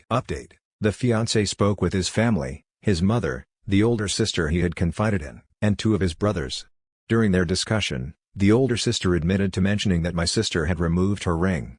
She also said she had briefly mentioned that the couple was getting along better and that my sister sometimes says things the fiancé doesn't like. According to her, these points were only mentioned en passant. She added that perhaps the younger sister had learned other things about the relationship from elsewhere or had simply made assumptions. My sister asked her fiancé to speak directly with his younger sister and clarify, point by point, where each accusation in the messages had come from. The younger sister refused to answer his calls and told their mother she was not ready to meet at that time. 6 days later, she agreed to meet, but on the day itself, she texted saying she still wasn't ready and that they could meet another time. Despite this, the fiancé went to his mother's house and waited for her. When she arrived, the only thing she said was that she was sorry for everything she had done and written. When asked where she had gotten her information, she refused to answer at all. Eventually, the fiancé left. He told my sister then this weekend they will meet again and hopefully this time around the little sister will open up. Later, the fiancé's mother told him, "What's done is done," and questioned why he should keep fighting with his siblings. She said that if the younger sister refused to talk, nothing more could be done, and encouraged him to stop the family conflict and find a way to move forward. The fiancé also told my sister that he has since learned more about his younger sister's behavior, including that this is not the first time she has done something inappropriate. My sister says she cannot understand how someone can cause so much harm, refuse to discuss it, and have the family simply let it go. She said, if we were married and she did something like this again, what would happen?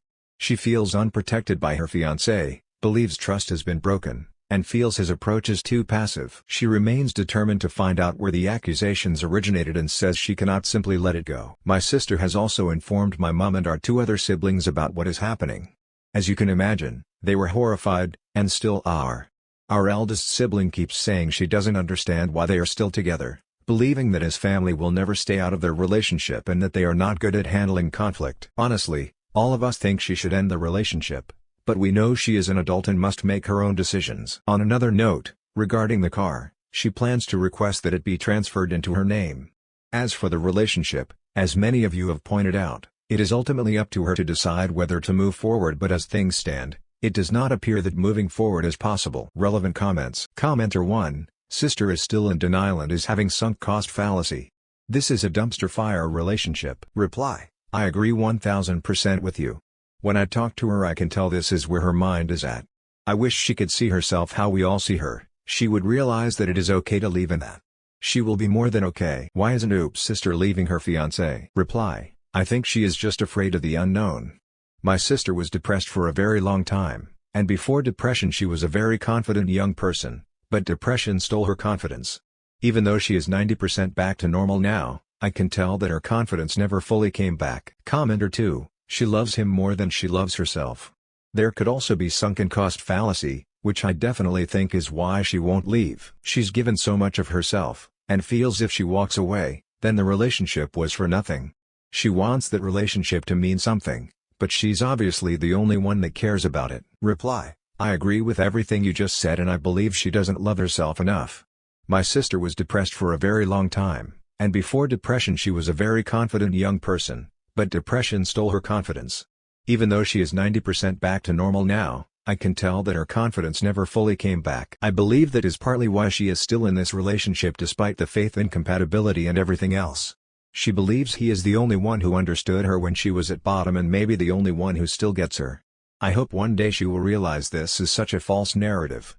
My sister is awesome. She is intelligent, she is beautiful, she has a good heart, but all of that she doesn't seem to realize she possesses. Commenter 3, he and his whole family is toxic. The way his mom covers for his little sister and is blaming her fiancé? The fish rots from the head. Your sister needs more respect for herself and needs to move on. Better to lose a few years with the wrong guy than a lifetime. Commenter 4, how do you know if this conversation even happened? Seems the fiancé told his sister's lies, started the drama and is probably lying now to sweep it under the rug. You don't know if he actually confronted his sister as he claims. Seems like the fiancé tried playing victim with his sisters and it went too far. Reply: this is the theory that one of my siblings came up with. He thinks that the fiancé is pretending to have been talking to his family, pretending the mother is saying to let things go, just because he knows that if the sister actually spilled the beans it would be over for him. That he went to his sister and truly said everything the little sister later wrote, and now he is trying to play the victim. Commenter 5, tell your sister to look up the sunk cost fallacy. It seems like this is the only reason she's clinging on to this very unhealthy relationship. If she wants a family in the future, she needs to move on now. Find someone she can actually have a future with who respects her, doesn't lie to her, isn't enmeshed with his family nor cause drama by lying about his fiancé to them. She deserves to be happy, and this guy is just wasting her time and isn't making her happy. Reply: I am going to show her this comment because you just said everything I have told her. I love her fiancé. I've known his since I was little because he used to come home after school to study with my sister, but this relationship has become unhealthy for her. They had agreed to both go decide, for my sister to decide whether she can be in an interfaith marriage or not, and for the fiancé to decide if he could convert or not. My sister went back with the decision of not being in an interfaith marriage, but the fiancé said that he needed more time. He asked for 5 weeks, and after the 5 weeks he asked for 2 extra months, and right now they are almost at the end of the 2-month period. I keep telling her he won't convert. Commenter 6, I think it's pretty clear that the sisters are used to badmouth your sister, probably with their mother. The moment the boyfriend confided their struggle, it became a tea and the young sister spread the spilling a little too large. Is it a big thing? TBH, middle. The disrespect to your sister should be addressed and the little one has to apologize because it's insane that one morning you wake up and text a bunch of mean stuff to someone. But in the big scheme of things it is better to know you are unliked, and when you are unliked it is better that the family made the mistake. They now have no way to call her the villain when they have villainized so badly and visibly. What I would think more carefully about is the conversion thing. 5 years to think about it is too much. Was it a family who loved her and only did it once, like commenting one single fight because he vented with them? They would have rushed to contact her and make sure things were okay. It seems they want them broken instead. TBH, would someone refuse interfaith marriage after I gave support during depression for years? I would understand a similar reaction from my family. Reply, he claims this was an isolated incident, that the whole family loves her. I agree with you that it seems this wasn't the first time the sisters were talking about her. Only this time for some reason the younger sister was triggered and went nuclear. The little sister has said she won't apologize to my sister. About the conversion, I have told my sister if he wanted to do it or try in a way he would have. The fact that he hasn't, to me is proof that he can't, and that is okay and understandable, but it is not okay to string her along. I understand you but still disagree because when it comes to faith it is deeply personal and it is not about gratitude to someone. Nevertheless, his family have no idea about my sister's depression. And also, he wasn't my sister caregiver and she wasn't living with him at any given time. He was understanding and patient with her given the condition, but that doesn't mean she owes him her life. Apparently, the mother tried to reach my sister but her phone was off. That is what fiancé told my sister. Stories number 18, overheard at dinner, a date's hilarious breaking point. I was staying in a hotel for work and went to the restaurant for dinner alone. I was seated next to a couple who seemed to be on their 3rd or 4th date. I couldn't help but overhear their conversation. She was a talker, full on, barely pausing for a breath. Meanwhile, he listened silently, occasionally adding an okay, yeah, or I get you. She talked about issues with work colleagues, things friends said behind her back, the cost of living, you name it. After about 20 to 30 minutes, everyone nearby was feeling for this guy, and I wanted to move tables because her blabbering was relentless. He seemed to have completely shut down, almost like he was in sleep mode. Then the waiter brought their side of mashed potatoes. Mid-story, she switched topics and started telling him about a cooking podcast she was listening to, explaining it in excruciating detail before getting to her point. At this stage, the guy hadn't spoken in what felt like forever. She asked, "So, how do you like your potatoes?" And he replied, completely deadpan, in silence. I struggled not to laugh out loud. They sat in awkward silence for the rest of the meal. No dessert, they just got the bill and left. I felt a bit bad for her. It was probably just her personality, but that man had been pushed to his limit. Comments. Commenter 1, sometimes, a talker and an introvert work well together. That was clearly not one of those cases. Commenter 2, what was fun is watching two talkers getting together. I had the pleasure of watching my upped grandma try to outdo another smarter upped version of herself. It was hilarious and one of my favorite memories. Commenter 3, the key is for the hyper-talkative person to throw the ball in the introvert's court every once in a while, either by asking a question or leaving the discussion open-ended so we can pitch in for a few moments. Then they can take the lead again and babble on. It seems like the same thing most of the time, but it really isn't. We love listening and being talked to, not talked at. Stories number 19. Email somehow got on a spam list. Over 1,500 emails in 3 hours that show up in my Gmail primary folder. Email somehow got on a spam list. Over 1,500 emails in 3 hours that show up in my Gmail primary folder. Email not hacked, reviewed sign-in logs. Have MFA through an authentication app. For some reason, I now get 500 plus emails an hour. I've gone ahead and changed email providers and changed my email on all of my accounts, which is Aita. All of my accounts have MFA enabled, so no compromise there. Not sure how this happened, but it's obnoxious. Comments. Commenter 1, watch for a fraudulent purchase. A couple years back this happened to me. My inbox blew up so they could slip order confirmations in without notice. Luckily my bank sent me notices when purchases were made and I caught them immediately. Commenter 2, this is the right answer. The email bomb is the distraction. Your money gonna get stolen. Commenter 3, a hacker used your email to get something for free, then added your email to spam lists so that you wouldn't see the legit email stating that you've turned in points for something. I had the same thing happen, and they cashed in some of my credit card points for gift cards. To add, the only solution is to slowly delete the trash emails to find what they were really doing. Commenter 4, the first step is to freeze your credit cards and check for activity.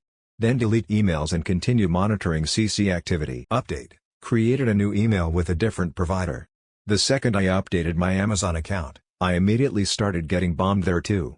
Within 5 minutes, I received 500 emails. The only place this new email was used was on Amazon. I have a pending transaction on my CC from Amazon for $900 that I did not do. The new email address was only used on Amazon. MFA through an authentication app. The transaction does not appear under my account, but I saw it on my CC statement. Credit scores locked. Credit cards locked. Banks won't help me until the transaction is posted. For those wondering, I use a password manager for everything. No reused passwords. MFA enabled on everything. I'm the director of IT for a heavily regulated medical company, so I'm very familiar with security standards. Never thought something like this would happen to me, but alas, it did. Still trying to understand how this occurred. Gmail. Comments. Commenter 1, it sounds like your Amazon account is compromised. They've likely hidden the purchase under your archived orders on Amazon. That's what they usually do. Once you see the order in there, contact Amazon support on your account to cancel it if you can't on your own. Change your password first. I bet if you also looked in your first email that was bombed, search for Amazon, you'll find the purchase and likely emails about your account being accessed. Reply, that's the crazy part. Nothing is being done with my Amazon account. It seems to be happening on someone else's account, which I have no information about. I have one pending purchase authorization on my credit card, but it's not linked to my Amazon account. Commenter 2, who is saying it's not linked to your account? The bank? Because they can't see that. Did Amazon tell you that? Did you check your achieved orders? Did you search your email for Amazon? Did you contact support and ask them what your most recent purchase was? Do those steps. Check what devices are logged into your Amazon account. Do you recognize them all? Any new ones? The only logical and possible answer is your Amazon account is compromised. Reply, me, I've gone through every order possible in my Amazon account and none of them are even close to this. Yes, I've searched my emails, nothing is there. Commenter 3, switch region on your Amazon account. The order history in one region does not show up in the order history of another region. Update, come to find out, you can archive Amazon orders. I thought this feature had been eliminated, but it wasn't yet. 2 orders for Garmin watches were placed between yesterday and today and are being delivered a few streets down from where I work. Total is about $2,000 of merchandise. Contacted my credit card company, they started a fraud case. I've deleted all payment methods from my Amazon account and locked my CCs until replacements come in. Changed all of my bank account passwords in Amazon. I'll be deleting my Amazon account soon, but leaving it open for evidence for the time being. Contacted the police on the non-emergency line, explained the situation, and got a case number. I did provide the delivery address. I will attempt to contact UPS in the morning to stop delivery of these packages. Hopefully the police get back to me in the morning before the Amazon packages arrive. Amazon orders. Comments. Commenter 1, glad I could help. Be sure to contact Amazon as well about the fraudulent orders through their support. Inform them your account was compromised. What the orders were. Where they were shipped and that they were hidden in archives.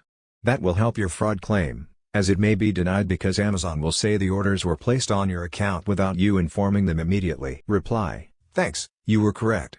I am glad you pointed me to the archive section. I had thought that was deprecated. I just got off the phone with Amazon, and they are going to divert the UPS packages and issue me a refund. I'm working all angles as of now to get this resolved. Commenter 2, I went to read your other messages. Reading that you are an IT director that uses a password manager and has 2FA enabled through an app. Don't do SMS people. I'd be very interested if you ever find out how you were hacked. May I ask what mobile OS you use? Do you root, jailbreak or maybe sideload? Any home device where you install shady stuff that could compromise your credentials? What password manager do you use? Reply, I'm very against SMS. Only use authentication apps. Use iOS for mobile, and a combination of macOS and Windows 11, always up to date. I'm trying to figure out how this could have ever happened. Doesn't make sense. Commenter 3, possible stolen session data? What browser do you use? Any new extensions installed? Could have hijacked a live session of yours from Amazon and placed orders? I know some people store session data to run auto-checkout bots. Could be something to look into. They may not have had your password, just they got their hands on your cookie jar. Commenter 4, RIP your inbox, buddy. Pro tip, maybe check if that spam filter is just a decorative feature at this point. Smiley face emoji. Reply, RIP to my primary mailbox that I've had since 2010. RIP to the new mailbox I created less than 24 hours ago. Guess I'll start on number 3 tomorrow. Stories number 20. Aita for refusing to do school drop-off/pickup for my ex's stepdaughter or let her come to my house with our boys after school. My ex 34F and I 35 meters share custody of our 2 boys 10 and 8. She left me for her husband 40 meters 4 years ago and sued for sole custody, which she lost. Then her husband tried to start shit with me. He bragged about all his money and how he'd spoil the shit out of his new sons and they'd see why a 2-parent household was better than a struggling single-parent household. So bad blood exists between us. Luckily they could never come between me and my boys. The whole we have so much money thing lasted all of a year and a half and then she started asking for more money. She tried suing for more child support and in general would whine about their poor financial state. I ignored it all and offered to take primary custody if that would help. My ex has a stepdaughter who's 7? And she lives with them full-time. They also have 2 children together. A month ago ex sent me a message through our co-parenting app asking me to take her stepdaughter to and from school each day when the kids are back at school. She also wanted me to keep her stepdaughter at my house 3-4x a week after school. Apparently finances are so tight that they cannot afford childcare and her family do not want the stepdaughter but are watching the younger 2 so she and her husband can work. For more than a year now I was already doing it all for our sons. I have them after school on our parenting time and I pick them up for school and drop them off. But I do not want to do her or her husband any favors. This was for my boys. And they don't want to have their stepsister over at our house. I talked to them about it after they said their mom mentioned it to them. They don't seem too fond of her or their half-siblings and they like having me without their stepsister or half-siblings. For me that's all I needed. This girl is not my child and while I feel bad that she clearly isn't treated well by my ex's family I do not feel it should be on me. My ex has pushed for this repeatedly through the app. My attorney knows. She's keeping tabs and if we ever need it we have proof of everything for court should things get to that point again. Ex has tried to guilt and shame me for saying no. She also tried to blame me if something bad happened to her stepdaughter because she had bad childcare if they have to scrape cheap care together. I still don't feel like that's my responsibility. But Ida for refusing? Comments. Commenter 1, NTA, you are not responsible for someone else's kid. Commenter 2, they wrote all of that on the co-parenting app? Time for you to become the primary parent on paper and practice. Commenter 3, the welfare of children is all important, but the girl has parents who are able but choose not to give her proper care. NTA at all. Your conscience can remain clear. Commenter 4, if he got full physical custody, mom having visitation, kids living with dad according to all paperwork, the mom would have to pay the dad child support. Lamau. Source, my family, mom had full physical till I was 4, then paid child support till she got it back when I was 15. Reply, she would, and it would be significantly more than what I pay in support because what I pay is to balance the household experience for our boys. What she'd have to pay is support because she's not parenting them much. Stories number 21. This hair clip can't be innocent, can it? So this started Wednesday morning, and I still haven't gotten a straight answer or even any real acknowledgement. I 30F have been dating my boyfriend, let's call him Dave, 31M, for 2 years. That morning, I found a hair clip on the clip to his dresser. Not mine. Definitely not mine. I have blonde straight hair. This hair was dark and coarse, the clip had product on it. I don't wear that kind, I didn't bring it, don't wear cream gel/product, and I've never seen it before. I asked him, whose is this? His response? Yours? With an angry tone I said no. Then I guessed maybe it belonged to his friend's girlfriend who had been over a long time ago, we'll call her Emily. I even offered to text and ask her. He went silent. Then I followed up again and told him it wasn't hers, still got no real response. Just, I don't know. And that was it. I asked for space because I was confused and felt like this was really shady. Since then, not a single word. Total radio silence. He didn't try to check in, didn't offer any theories, didn't defend himself, didn't say he'd look into it, nothing. I even called him I was stranded and needed a ride, and he refused to pick me up. He acted pissed off like I was punishing him. He eventually told me I'd regret this and to get the F out and shut the F up. BC, he didn't do anything wrong. His one defense via text after I left and said I am not letting this go, was that it's not in his character to do this, he doesn't have the time or energy. Oh, and this is the second time this exact thing has happened. In October, I found a random pair of panties. Same deal, silence, denial, no explanation. I chose to believe him then after we did a session with my therapist. Now, this just feels like deja vu with even less effort on his part to clear things up. It's been 72 hours. If he were innocent, wouldn't he want to clear it up? Wouldn't he say something? Right now it just feels like he's avoiding it until I either drop it or break up with him, and honestly, I'm not sure which one he wants more. So Reddit. Is this hair claw innocent? Or for being upset that he hasn't addressed this at all? Or is it fair to give someone a few days of silence when they're processing? TL, DR, I found a hair clip that isn't mine on his dresser. He's now mad at me for questioning him.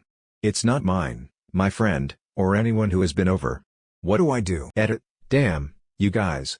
Okay. I feel like a dumbass, but I will say I literally called the therapist on speaker when I found the panties.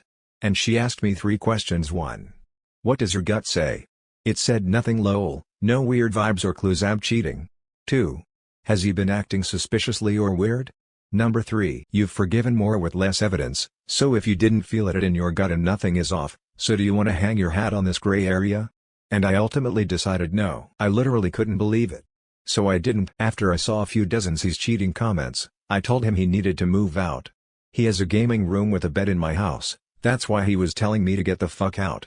It was of his room. Both my cameras were unplugged by him and one was disabled because he changed the Wi-Fi. He said that I'm pathetic, can't stand me because he didn't do anything and that he wouldn't have brought someone into my home and ruin his life. He has no idea where the clip came from and would tell me if he did, and genuinely thought I'd just accept that, say I trust you, and let it go.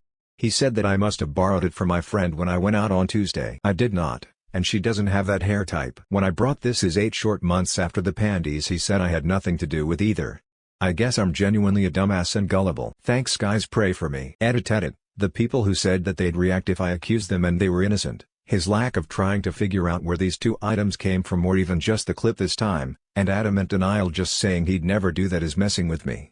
He's starting to pack up, but I'm wondering if I'm looking past something? The whole reason I even made this post. Does this make anything make more sense? Should I have taken this response and let it go? Am I losing it trying to still find a way to believe it could be innocent? His OG defense, saying this as clearly as I can, I didn't cheat. Not now, not ever. On everything I love, including you, I swear that no one else has been here, in my bed, or in this house with me like that. I don't have the energy for it, and more importantly, I wouldn't do that to you. I spend all my free time gaming, and the only reasonable time that could have happened is yesterday when we gone all day and you saw the state of me when you got here. Greasy, unshowered, and not exactly in the state where I'd hang out someone. How I can prove this to you, but I will. You've got nothing to worry about, promise that on God. And you're the last person I'd try to sneak having someone hereby. You're too intelligent and hypervigilant and in touch your intuition and observant in all other things. You'd feel it and know it even if there was no evidence, and I have an unbearably overwhelming guilty conscience, so I couldn't lie to you. Just not me. My reply: I really just need some space and time to think. I can't think of anyone who is in our circle and has that texture and curl of hair. That clip wasn't there when I tried turning your light on, just the other day.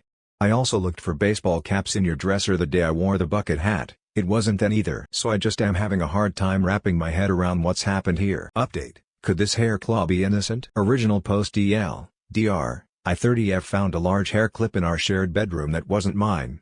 We don't have people over, and I asked everyone who had been in our house recently. No one claimed it. My boyfriend 31M had no explanation and shut down emotionally when I asked for space to process. This wasn't the first time something like this happened. Last October I found panties that weren't mine either. He swore both times he had no idea where the items came from. So here's the update: I've barely slept since the most recent incident. This morning at 7:30 a.m., he came into my room, and apologized, tearfully. He said he was sorry for being so angry and explained that his explosive reactions come from deeper trauma. He was bullied in 7th grade for something he didn't do, again in 9th grade by the entire school, and later by nurses at his job when someone lied about one of his patients and he ended up being bullied that environment, too. He said his anger is rooted in that same feeling, being punished for something he didn't do. He admitted he can't prove he didn't cheat, but said if I checked his gaming activity from that day, it would show he was online for nearly 16 hours. He even told me to talk to his friends who could vouch for that. He said I'd know if something happened, that I'd smell the sheets. I reminded him that the last time this happened, right before my grandma's funeral, he hadn't changed the sheets then either. His response? We weren't dating. I replied, my point is, you're capable, and he said, it's different now. As for the cameras being down conveniently during the time I was gone and both items appeared, he said the Wi-Fi modem was changed because he was setting up the sound bar and didn't realize it disconnected the security system. I pushed back, he's incredibly smart and strategic. He could have easily set it up ahead of time. He insisted it was just poor timing and reminded me that he told me to check the cameras himself. I told him again, he's asking me to let go of all logic and just believe him, despite past situationship behavior, conflicting stories, and too many coincidences. I said, you're asking me to close my eyes and pretend I didn't find what I found. He said he's reached out to a counselor he used to see, which I had asked him to do earlier in the conversation because his anger response is not normal. I told him I still need more time to think. I can't let the clip and panties go. I literally watch crime shows for fun. I need evidence to believe someone's innocent when logic and context suggest otherwise. I'm not trying to punish him by still having him move out, but I can't just silence my instincts either. So yeah. That's where I'm at. Still being gaslit? Lol, I was really starting to question myself because he ignored me for so long, and didn't address any direct questions, etc. Then my second thought is, the way he reacted should be a deal breaker in itself irregardless of his trauma. Final update: this hair clip can't be innocent, can it? Dr. of my previous posts, I 30F have been dating my boyfriend 31M for 2 years. Last October, I found a random pair of panties in our shared bedroom that weren't mine. He denied knowing where they came from, gave no real explanation, and we moved on after my therapist convinced me that I've forgiven so much before. Do I want to break up over something in the gray area? Fast forward 8 months, I find a hair clip on his dresser that isn't mine. Again, he has no explanation, goes silent, and gets angry when questioned. The cameras were conveniently down, this time because he claims he unplugged the Wi-Fi while setting up electronics and didn't realize it disconnected the system. He says I should just believe him.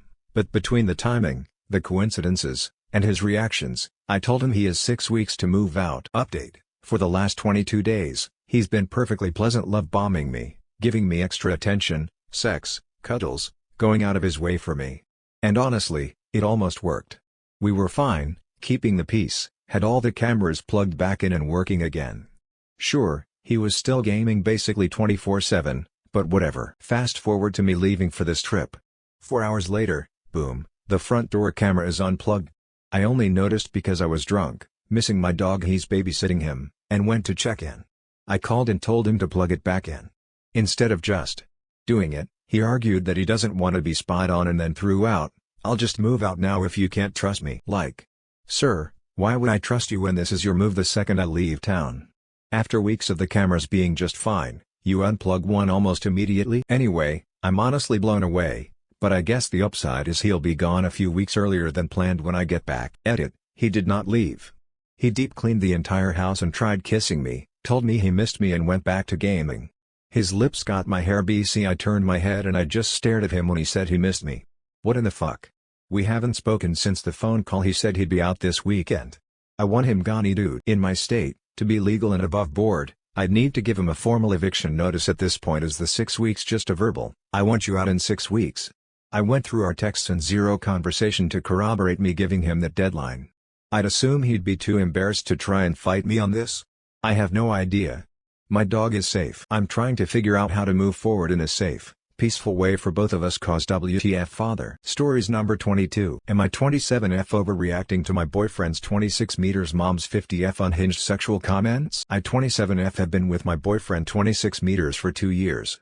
Our families are very close, both of our moms get along and pretty much became best friends once we started dating. I adore his mom 50F too. We've had a genuine friendship since her son and I got together. Let me start by saying my boyfriend and his mom are pretty close and they have a great relationship. But since we started dating, she seems to be jealous of our relationship, and she's seemed to start copying me. My boyfriend bought me a beanie from our favorite local company and suddenly, she needed the same beanie. We went bikini shopping and she bought the exact same bikini I decided to buy. My boyfriend bought me a camping ice chest, so she went out and bought the exact same one for herself. Now, she's looking to buy the exact same car as me that I bought for myself 6 months ago. For reference, I bought a 4x4 off-roading SUV with full towing capabilities because I go camping and ride dirt bikes quite a bit. She does not do any of that, nor have a single use for any type of 4x4 car. Aside from the copying, she makes very weird inappropriate jokes. I said I wanted breakfast, she responds, "Don't you get enough sausage from my son?" I say I'm tired, she says maybe don't stay up so late having sex. Has literally said that. One time I made a comment about my boyfriend having big hands and she said, "You know what that means, right? Mama didn't raise no shrimpies." We were on a road trip once, and we had to pull over for a pee break. My boyfriend got out and just peed on the side of the road. Jokingly, I stood behind him and peeked over to watch his business. His mom saw and she came over to do the same. She does say this stuff in front of my boyfriend, her son, and he'll snap and tell her she's being weird, but she only ever laughs it off. When she came over to see his business, he immediately shrugged her off/elbowed her and snapped at her to knock it off. She just doesn't take it seriously. I want the entire future with my boyfriend, kids, house, land, all of it. So cutting her off or giving my boyfriend that ultimatum doesn't seem feasible. Is this an overreaction? Do I just let the weirdness fizzle out and ignore it in the meantime? TLDR, my BF's mom copies everything I do, down to the car I got, and makes very weird jokes about me and her son having sex, and her son's dick size. Edit, shit hit the fan. She absolutely lost it when my boyfriend sat down to have a conversation with her. But in the end, we did cut ties. I made a full post explaining how that batshit crazy woman reacted. Thank you for all the responses and advice. While it wasn't what I ever wanted to hear, I apparently needed to, and so did my boyfriend. Top comments. Commenter 1, as the mother of a son in his 20s, she's unhinged and deeply inappropriate. He's likely been dealing with this unhealthy enmeshment, which I firmly believe is low-key child abuse his whole life, and is aware that it's weird. I'd talk to him honestly and in a non-judgmental way about your concerns and see what his thoughts are. Commenter 2, this is emotional incest. She sees her son as a placeholder for a partner, and now that he has a partner she sees you as competition for his affection. This behavior will only escalate with every further step you take in your relationship. Getting married? She will wear white. Having a baby?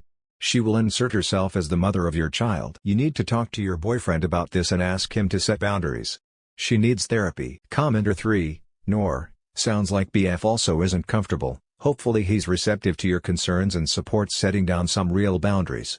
Would be a shame to go no contact, but I've read similar stories on here before and that's unfortunately how it ended. Granted, those were in context of married couples, so the stakes were higher. You have the opportunity to break things off without going through divorce if it came to that. Yeah, just gotta talk to him. See if he'll step up to mom. And then go from there. Wonder if she has always acted like this with his girlfriends? Or maybe it has ramped up if you're his first committed relationship and that scares her? Either way, totally gross behavior. Commenter 4, is BF stat in the picture? There's a weird level of husbandification of her son. He has likely learned to shrug it off or else she will absolutely lose it. She has no business being in her son's business anymore. He needs to stop that. About the mirroring, I would try telling her wrong things you are supposedly going to do/get and see if she copies them. And point it out every time. Do not tell her what dress you are wearing for your engagement/wedding. Potentially tell her it's pink when it's white or go with an unusual style while sending her pictures of pretty standard white dresses. Also don't share what you plan to name any future children. She is likely going to want a say in that. Commenter 5, as a male in his mid-20s, this is weird as hell. I'd be uncomfortable too. And you're not overreacting. At first I'm like, oh, maybe she's just trying to relate to you by buying the same things. That part seemed innocent enough, but yeah, the rest is weird as hell. Also, Bronco or Forerunner? Lol. Reply, thank you, it's reassuring hearing the POV from someone the same age. My boyfriend didn't know how to process any of it apparently, and this didn't feel like the type of thing I could open up to anyone in my real life about. And I got a Forerunner, which has become a big part of my personality. Lol. Update 2. My 27F boyfriend's 26 meters mom 50F makes unhinged sexual comments. Anyways, here's an update from the drama that went down the last month. I sat down with my boyfriend and had a really uncomfortable talk about all of it, and he was equally horrified. I don't think it ever really hit him how completely bananas and sick the behavior was until everything was laid out on the table back to back. He assured me he hasn't dealt with any deeper abuse from his past, and this seems to be a more recent behavior. I'm his most serious relationship, so we're assuming it was some weird sick jealousy like many of you said. The real drama, he sat down with his mom, without me, and told her how he felt, that it was inappropriate, and that it needed to stop. Well, shit hit the fan after that. That woman completely snapped. She blew up my phone with messages about how I will never compete with her, she will always be BF's name first love, and that I shouldn't have felt so insecure, especially since we considered each other friends. She also said there was nothing weird or sexual about the comments she's made, and that we're all sensitive snowflakes. Eventually they got into a screaming match. He told her we'd cut ties if she continued acting like this. Both his siblings have cut ties with her for years now, and she pretty much said, I dare you, you'll deal with the consequences. So ties were cut. But we have learned she's been twisting the story quite a bit to her friends and family, and they apparently blame me, saying I poisoned her in my boyfriend's mind. I personally have no guilt for the situation. I think cutting ties was the best outcome, but I do worry about my boyfriend. His dad is still very much in his life, but I worry about him not having his mom, even though she was toxic. For the ones who have cut ties with family members in the past because of a spouse, what kind of advice can you give for a smoother transition to essentially losing a parent? Is there anything that will make it easier on him or both of us? We want to start planning a family soon too, but how am I supposed to ever explain to our child what happened to their grandma? I'm truly scared my boyfriend might hold resentment towards me one day for bringing light to how toxic his mom was. DR, boyfriend's mom made nasty sexual comments. She completely lost her shit when confronted privately. Ties with her were cut, but I'm worried about my boyfriend still. Top comments. Commenter 1, both of you, together, speak to his siblings about why they cut ties. It might be illuminating and it will certainly be good to have some allies within his wider family. As for the future, grandma just isn't very well, so we don't see her anymore, or similar will do for the first 10 years or so. Commenter 2, I worry about him not having his mom, even though she was toxic. Well, that's like saying, I worry about him not having his car, even though it has an uncontrollable carbon monoxide leak. I can understand your heart hurting from him not having a loving mother, but that's not what he has lost. He's cutting out a cancer, not a valued parent. Meanwhile, concentrate on the here and now, what you can impact and what you can't. Don't angst over hypothetical conversations with hypothetical children. The woman could be dead by the time you have kids, who knows? Encourage him to see a therapist and just be as supportive as possible. Commenter 3, you did the right thing. She will continue to get worse, and if/when you have kids she will completely go off the deep end. You saved your partner from years of cognitive dissonance, and you may have actually saved your relationship with him. Stories number 23. Today I traumatized a woman in the supermarket who confronted me for following her. I was shopping for cheese. Matched energy. As the title says, today I was shopping at my local SIG supermarket. I was first in the deli aisle picking up lunch meat, and fresh pizza dough from the bakery area right near it. Then I did a meandering walk around the aisles to pick up some snacks. I then headed over to the cheese aisle, which is at the other side of the store. I needed shredded mozzarella because my son had learned to make his own pizzas when he was younger, and years later he still loves to do it, and we were almost out of supplies. I get to the cheeses, and as I am lifting the 5-pound bag, this woman behind me starts talking to me very loudly. "Hey you." I turn around. "Can I help you?" I was expecting a Karen type demanding I help her shop, but nope, it was worse. Her. "Are you following me?" Me. "Huh?" Her. Getting closer and in my face. "Why are you following me?" Me. "I'm not following you." Her getting louder. "Yes you are. I was in the deli section, you were there, and now here you are. So why are you following me?" I'm tired. She is loud and starting to get shrill to the point other people are looking over to see if I am going to hit her with a 5-pound bag of shredded cheese. I looked at her and said, "I'm not following you, unless you are cheating on your husband. You see, I am a private investigator." She looked horrified and I just walked away. Edit: I actually am a private investigator. Trench coat and everything since 1996. Stories number 24. Wibta: if I tell my friend I don't like being around her kid. Not the a-hole. I 32 meters have a female friend 29F that has a kid. I am at the point where I want to tell her to not bring her kid around me. This will be difficult because the kid has grown really fond of me. The child is 4 years old, but I don't like how she's allowed to behave. She is still breastfeeding at that age, and she isn't properly potty trained. To clarify, she can sometimes use the bathroom on her own, but other times she just soils herself. She doesn't have any mental challenges. On top of that, she has a cell phone that she's glued to constantly. All of this annoys me, but since she's not my child, I don't comment. I mind my own business. The bigger problem is that this child cannot take no for an answer. When she's with her mother, she bullies her by crying hysterically until her mom gives in to whatever she wants. You might wonder how this affects me. Well, the child often cries hysterically for my laptop or smartwatch. I'm not rich, and I can't afford for a kid to break my things. Once, her mom left her with me briefly while she went to grab something from the car. During that short time, the child reached for my prescription glasses. When I refused to give them to her, she threw such a hysterical tantrum. The cries were so loud and gut-wrenching that people thought I had spanked her. Will I be the asshole if tell my friend I do not like being around her kid? Edit: for more context, she is a single mother and I have no romantic interest in her. Stories number 25. Aita: for getting a co-worker fired for accidentally making me have an allergic reaction. I 19mm an internet and office, and last week we had a potluck / celebrating a manager coming back from maternity leave. Well, my supervisor Mr. K is a little creepy, but not concerningly. He just does weird things like he asked for my social media, which I guess isn't that strange, but he comments under everything I post, buys me lunch, calling me outside of work, gives me special treatment, etc. It's made some of the other interns not like me. Sarah in particular doesn't like me. I think she feels slighted because she definitely works the hardest out of all the interns, but I'm given most of the praise and attention for the above reasons.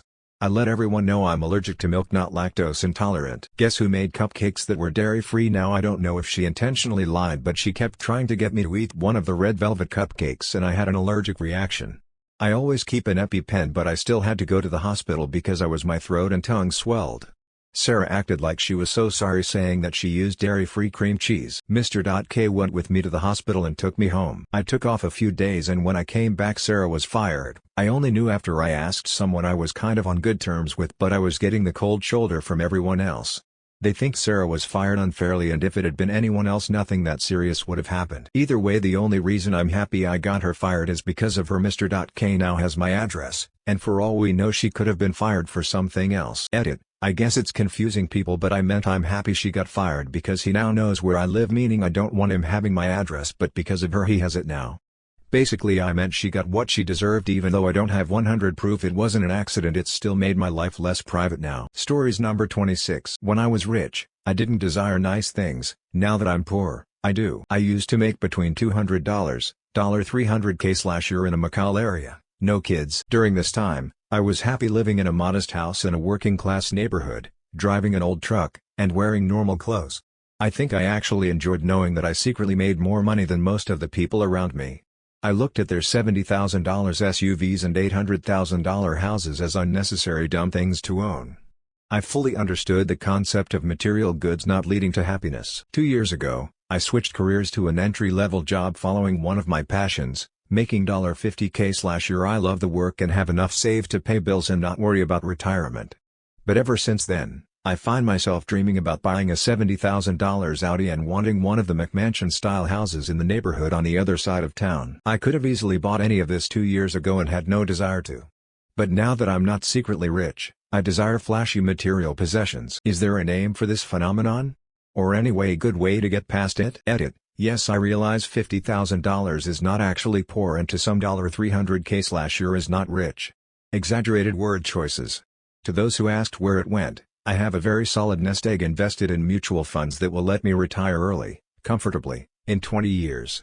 If I start spending that nest egg on luxury items, it will quickly deplete and not compound by the time I get to retirement age. I'm not really complaining or looking for specific advice. Just interesting that I consciously knew material possessions wouldn't make me happy, but as soon as I stopped making a high salary, that switch flipped and I wanted material possessions again. Stories number 27. Whipped for being angry. My partner went on vacation while I recovered from an emergency C-section. I 32F gave birth via emergency C-section just 6 weeks ago. It's been physically and emotionally exhausting, as anyone who's gone through postpartum recovery would probably understand. It's my first baby, and honestly, I'm still trying to navigate everything: feeding, sleepless nights, healing stitches, all of it. So here's what happened. My partner 34M decided to go on a 5 to 7 day vacation with his family. He left me and the baby at home. I didn't go because I'm obviously not in the condition to travel or socialize. He said it's a family thing and he already committed, and he framed it as just a few days. But during those few days, I was alone. Completely alone. Taking care of a newborn while still in pain from surgery. I ended up getting sick, fever spiking up to over 102 degrees Fahrenheit, my body aching all over, sore boobs from breastfeeding, dizzy, weak. I got so overwhelmed that I cried out of frustration. I felt abandoned. Meanwhile, he's off relaxing, eating well, sleeping through the night, having fun with his family. I told him how I felt when he got back, but he brushed it off like it wasn't a big deal. He said I should have told him if I needed help, which I feel is obvious. I just had a baby, and that I was overreacting. Now I'm second-guessing myself. I get that his family is important, and maybe he just wanted a short break. But I feel like he should have prioritized us, especially during this crucial stage. So whipped for being mad, hurt, and feeling totally unsupported? Or am I just being hormonal and unreasonable? Stories number 28. Legal right to trespass and use your parking. I live in an apartment by a high school. It posted private property.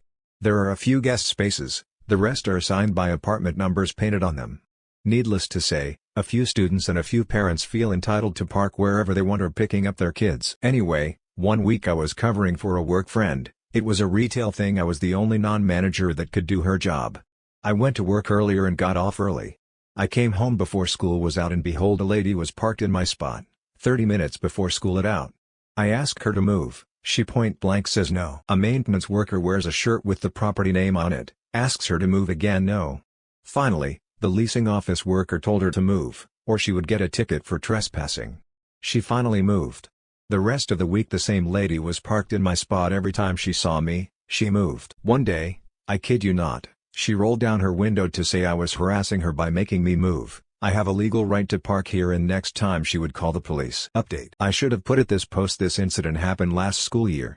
This year I have not seen the lady. She has a very unique bumper sticker so I could always knew when it was her. Call the tow company. If it's law or policy, everyone gets one warning. Once warned, people just switch cars. If the car is occupied they can't or won't tow. The tow company says they will call the police to order people out of their cars. By the time the tow company shows up, 9 of 10 times the person is gone. No consequences. Cones and other physical objects. The landlord tired this, people just moved them. Some thought the company put them out to save their spot. Gates. Other complex tries this. People would wait till someone came or left and swing in a lot when the gate was open. Physically stopping people. One year the company had everyone start early to physically stop people. They would have 4 stopped.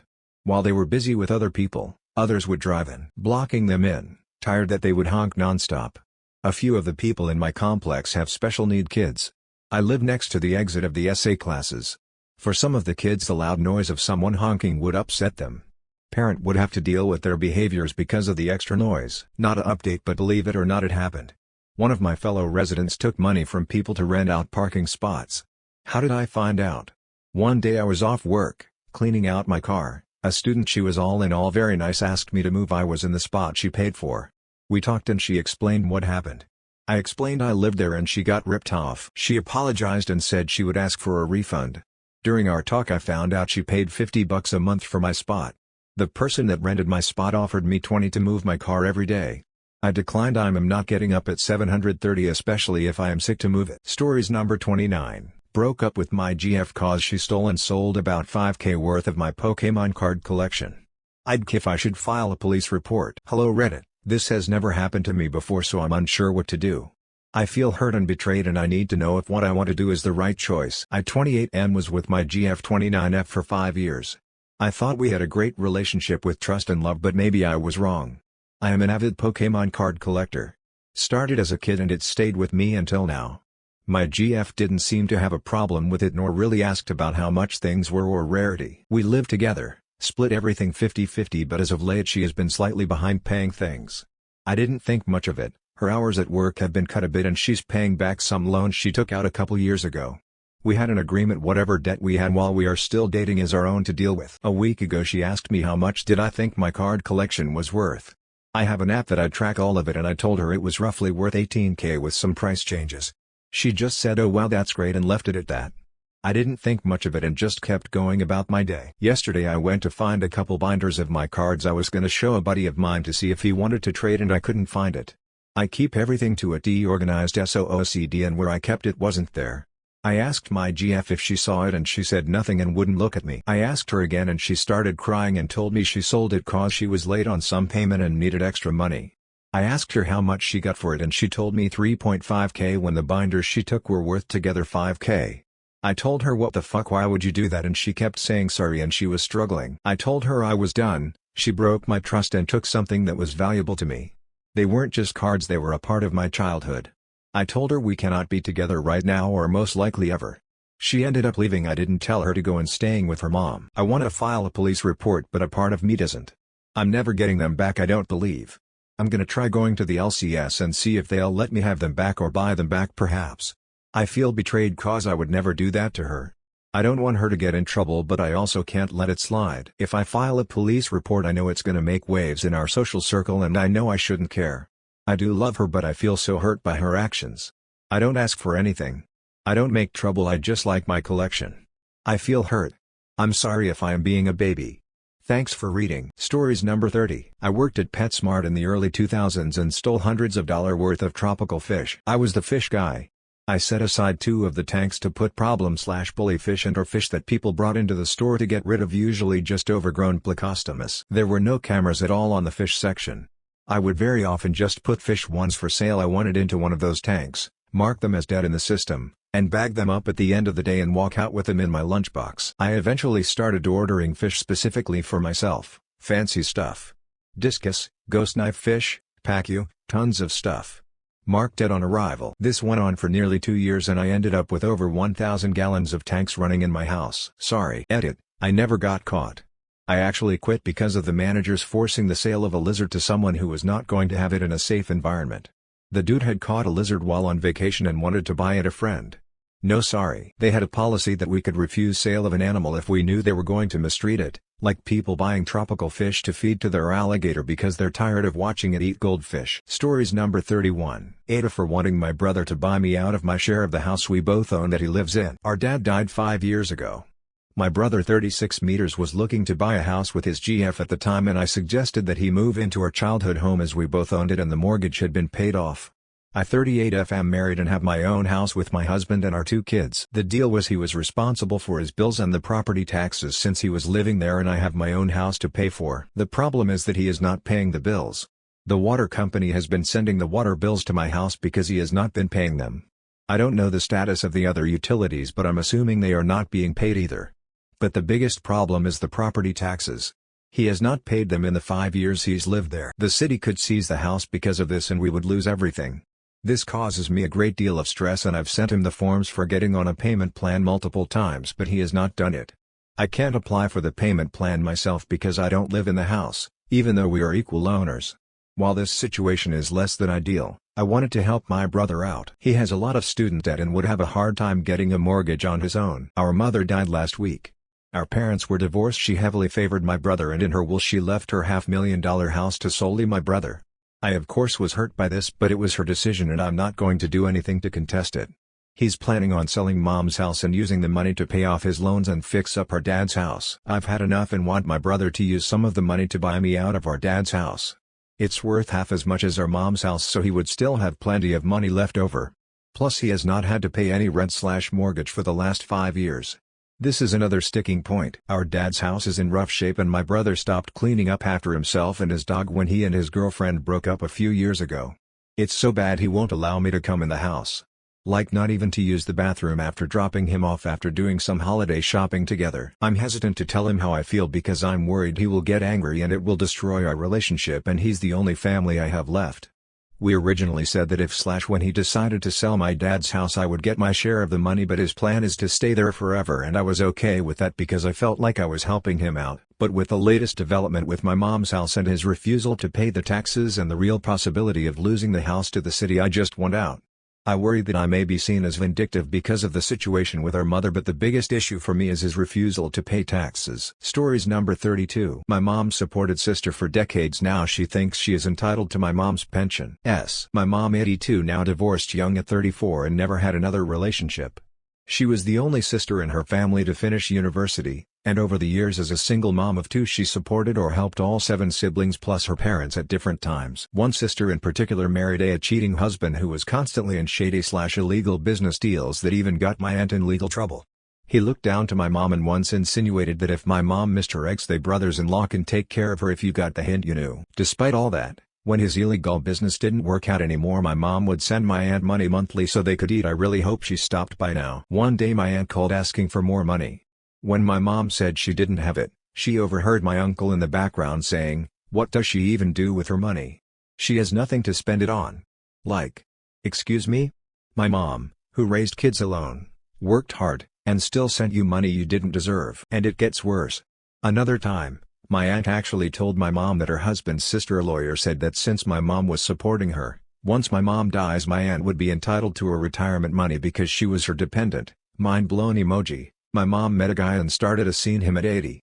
My aunt was so mad with the possibility to lose the retirement plan to this guy she made his life hell. He caught my aunt checking inside my mom's purse. As if that wasn't enough, my cousin, the daughter of this aunt, told my mom she could help her with government paperwork and charged her for an entire year. When I found out, I did the same paperwork myself in 1 week. For free. Entitlement seems to run in that branch of the family tree. Update. Turns out my mom has blown through all her savings and state, helping siblings, their kids, my cousins, their spouses, etc., and even strangers in need. All she has left is her small retirement income. I told these cousins straight up, if you visit her and she insists on paying for things, don't let her. She literally can't afford it anymore. The worst part? My mom just shrugged and said, "I don't care who gets my retirement money, I'll be peacefully dead by then." LOL, which is true, but meanwhile, her memory isn't what it used to be, so people could easily take advantage of her. I'll be visiting soon, hopefully, as finances have been hard for me since my divorce and, let's be honest, Trump, but I can't take her from third world country to bring her with me to first world country. No medical coverage where I live for her, and winters would wreck her lungs. For now, I have to rely on my brother to keep an eye on things. Even though his in-laws haven't exactly been kind to her, and even she says they are also vultures. Stories number 33. Tifu by talking about LGBTQ at the dinner table. I'm 20, female, and a running joke in my mother's home is that I'm going to marry a woman. I visit between 2 to 4 times a month, and somehow, every time I come by, my brother just has to make this joke and I don't really know why. My brother and I made dinner so we plus my mother could eat together when she got home. So the 3 of us are sitting at the table, making spring rolls and talking about random things. I asked my mother if there was anything interesting going on at her workplace. She said something about a co-worker about to have a lavish wedding which she is attending right now as I write this post. Then my brother, 15, asks if it's legal for women to marry each other. I tell him America, yes. Germany, probably. Here, no. Of course that's when he says, that's probably why you want to go to Germany so much. And me, who stupidly decided to reply instead of just nodding, said, yes, German women are very beautiful. My mother barely glanced up and asked if I was gay. I said no, and my brother said yes, she is. But Mom, girls aren't gay, they're lesbian. Then I yelled, you literally tattled on me for talking to my boyfriend all night. What do you mean by lesbian? Referring to an incident 2 years ago. I'm translating this from Vietnamese to English BTW. It's after this point I don't remember the exact words that were said, but I guarantee this is the correct sequence of events. I told him there's a lot of things people can be, that's what LGBTQ the acronym is for, and I asked if he knew what the letters meant. He said no. and waited for me to elaborate. This is something that's common at the dinner table, me telling him what something means or a random historical event because we love learning new things. Last week's topics: Constantinople, Native Americans, and what a nice name Bowie is because it sounds like Xiao I little love. So, yes, I told him what each letter was. I finished the Q and circled back to be bisexual, and I told him that I was attracted to people regardless of gender and that fit the description of bisexual and pansexual, but bisexuals tend to lean towards one gender over the other, and it was pretty 50-50 for me. At this point, my mother had stopped eating, but she hadn't reacted, so I hadn't noticed something was wrong. She has digestive issues, so she often paused in the middle of a meal. Then my brother asked specifically about the T and why it meant transgender instead of transsexual, unlike bisexual, pansexual, and asexual. Which was a great catch on his part. I was very impressed. I told him transgender was a broader term that those who were non-binary could comfortably use. It was at this point my mother lost it. She put her chopsticks down, or slammed them down I should say, and said she was tired and didn't want to hear that trash when she was eating. I asked her if she was homophobic, to which she said no, so I asked if she simply looked down on them. She replied that regardless of what she felt, that topic was not appropriate for the dinner table and I was being rude by talking about sex during mealtime. Now she's acting super pissed every time she sees me. Not uncomfortable or disgusted because I'm pansexual, just pissed. I have no idea what her problem is, tbh. I shouldn't have upset her, yeah, but I thought it was a neutral topic. I've never heard her say bad things about gay people before. She talks about anything and everything she has a problem with, like teenage pregnancy, people with dark skin, pyramid schemes, etc. So dr, I talked about LGBT and now my mother won't speak to me. Yes, I know she's racist and have just figured out she's homophobic. We're all aware of this, so please don't say overly harsh things about my mother in the comments.